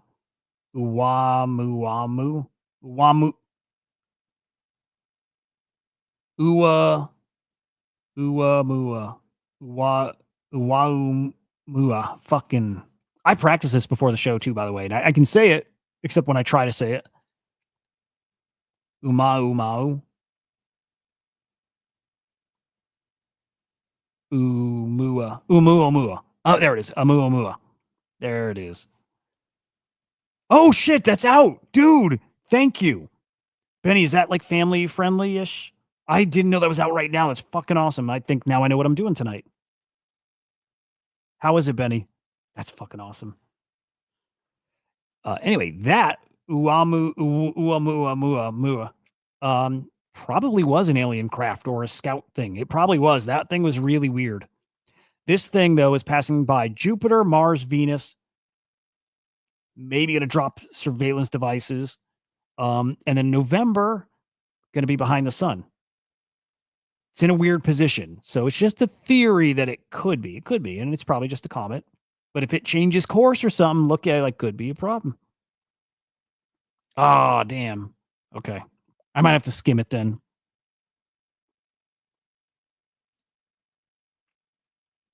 No, I didn't see, dude. I'm going to have to check that. Man, we got the alien invasion coming in November, and in a year and a half, we have the end of the world and all that shit. Man, what an exciting time to be alive. It won't matter. Our bags won't matter. It's game over soon anyways.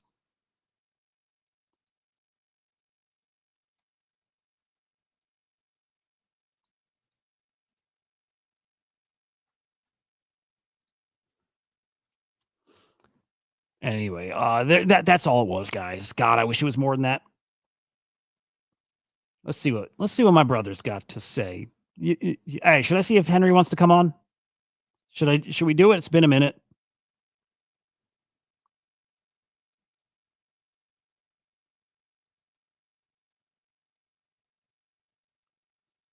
Yes. Yep. Bunker down. If you love the IP play, you have Pudgy and Bored Apes. If you love anime, you have Azuki. If you love big partnerships and Web2 brands, you have Doodles. But if you want to learn how to degen into Web3, you have Cyber. That's a great way to do it. The only fuck up here was the hashtag. That's a great way to put it. Dude, the Kongs are great degens. They're really fucking great degens. What other community could you say are Milady? Milady are great degens, right? What other communities are like hardcore trenchers? Is that a CyberKongs thing? Is that what they should be known for? I think they should. Like Wall Street Kongs is legendary. I don't know anybody else who could claim that more than them.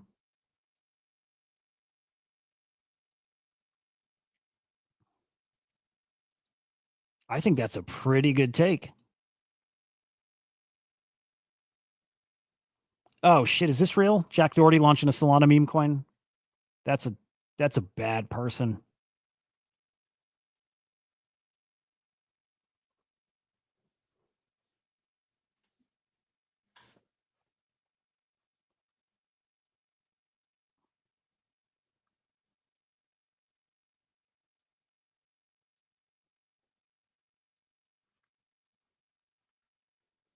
All right, let's see if we got anything else cool.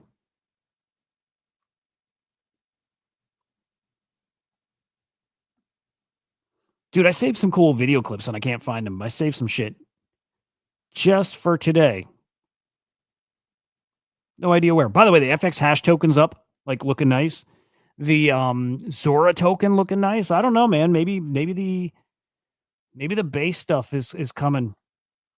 Cutie, what should I do with Rect? What should I cover? What like any certain like stories? There's Rect. Rect looks amazing. Whoa. Did Rect hit 400? I think it did. Oh my God. Rect is at 400 mil right now, guys. Oh my God. Dude, in April it was 18K. Dude, you've got a 20x. You got a 20x from April. Actually, it was lower. It was like 15K in April.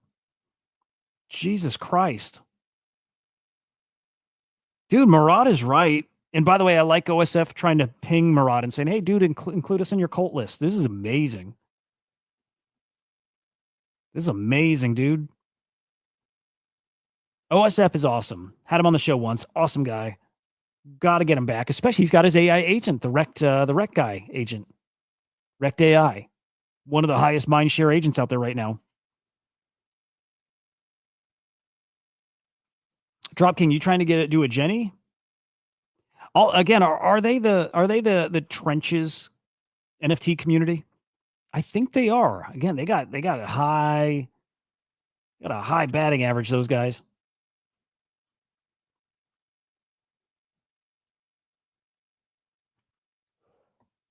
Man, I want a bad buns. Dude, GG's to you guys who are in that Rect token.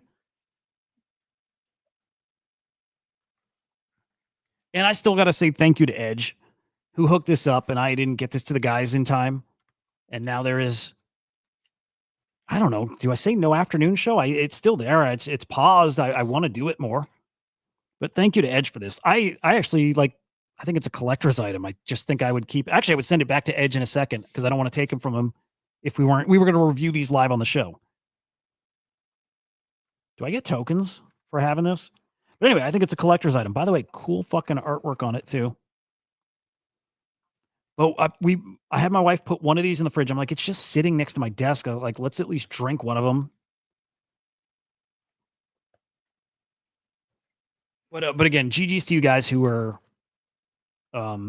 in there from the whenever you got in. If you believed in that, G fucking G's. All right, I just pinged Henry. Let's see if he comes on.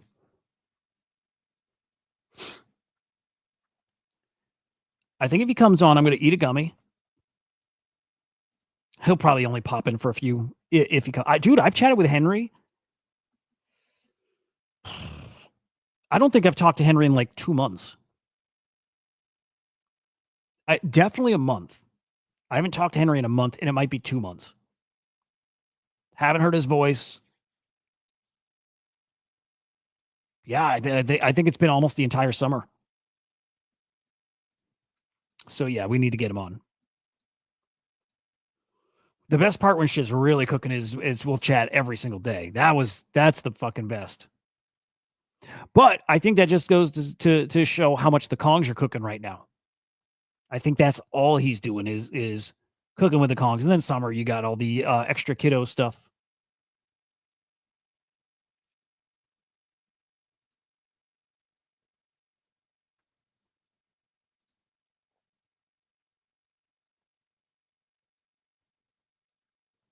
Hang on. How is Zora looking? I see Jesse Bull posting about Zora. Let me see. Zora looking all right. I'm actually tempted to buy some Zora. Zora's looking all right. Hang on. Let me pull up that chart.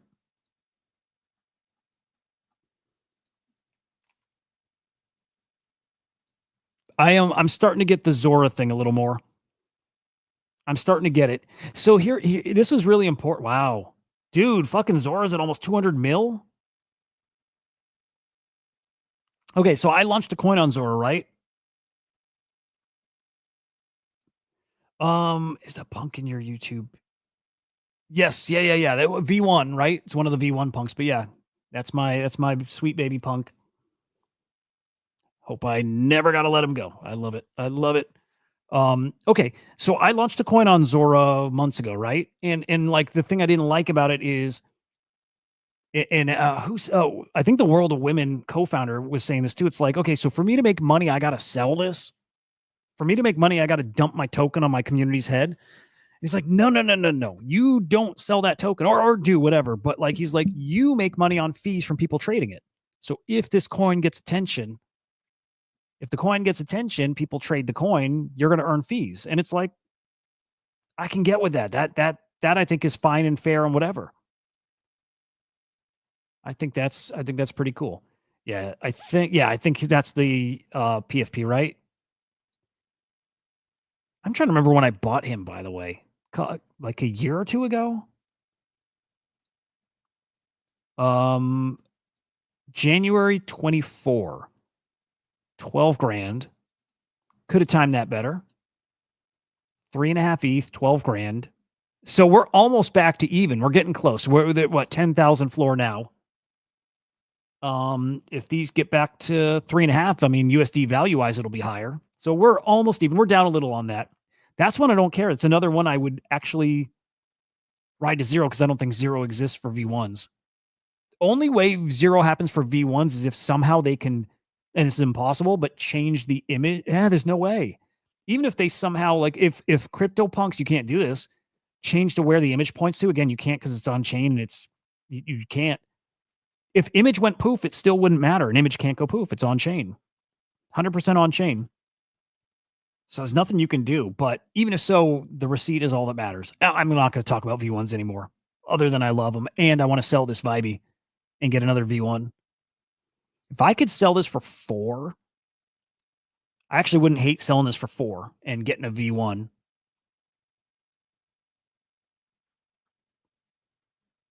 Fuck. I just happen to believe this will be 10, and I think V1. Fuck. Never mind. I don't want to go down. I'll get stuck. I'll get stuck if I start thinking about this.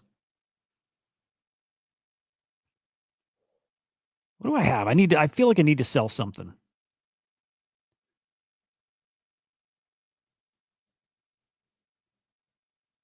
Rare Pepes. Love. Don't have any that matter anymore. I do. Yeah, fuck. I don't know why. I'm just itching to sell something. Also, English. I can't wait to share some knives with you, dude.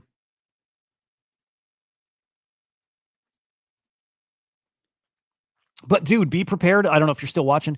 Be prepared to not spend 50 or 60 bucks. Be prepared to spend like 200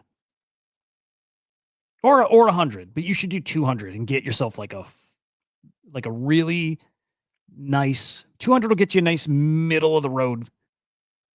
You can get them good, like 75 bucks. You can get something nice, but when you get to 200, 250, you start getting to like some cool shit. And then when you start getting 5, 6, 700, you get to some nice shit. Anyway, Zora, I'm surprised. Go Zora. All right, what else? I feel like I was about to get into something.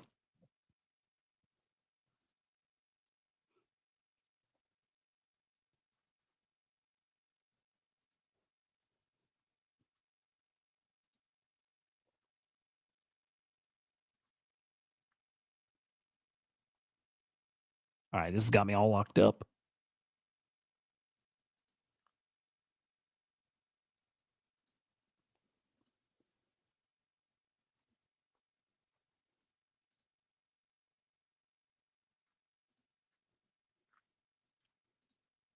Man, that Kai Cenat video is cool as fuck.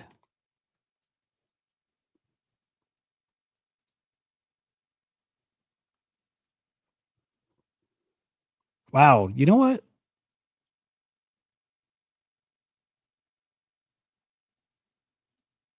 I think somebody pointed out punk holders were sweeping up some node monks, right? Yeah, I guess I didn't realize they were up like what, almost 10% in the past 24 hours. I kind of missed that.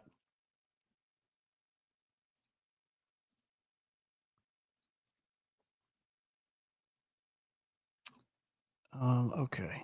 Guys, anything else happening out there? Anything like extra fucking fun?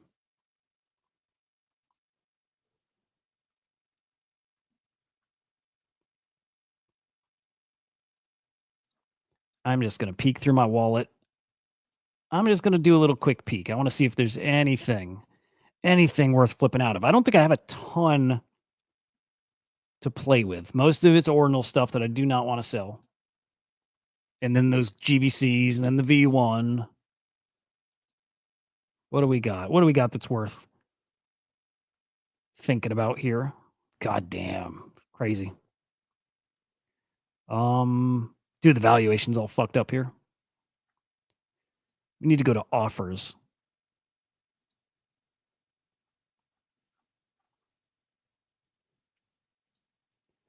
Okay, Magic Eden is not good at this. Okay. All right, this won't work.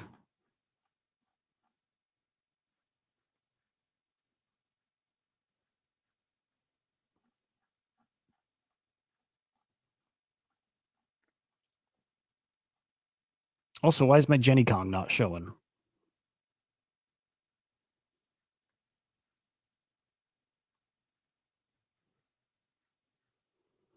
Yeah, fuck it. Okay, I don't think there's anything to trade right now.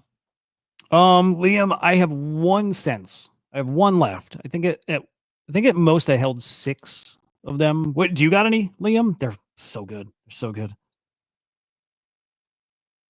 Yeah, I think I don't think you can own enough cents right now. But yeah, just one left.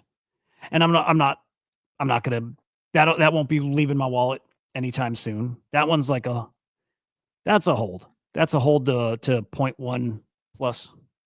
Oh, dude, so good. So good.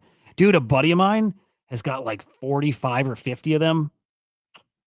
He's doing it right. He's doing that right. He's gonna make some good money. Dude, nice, very nice play. Very nice play. Yeah, dude, those are a hold, and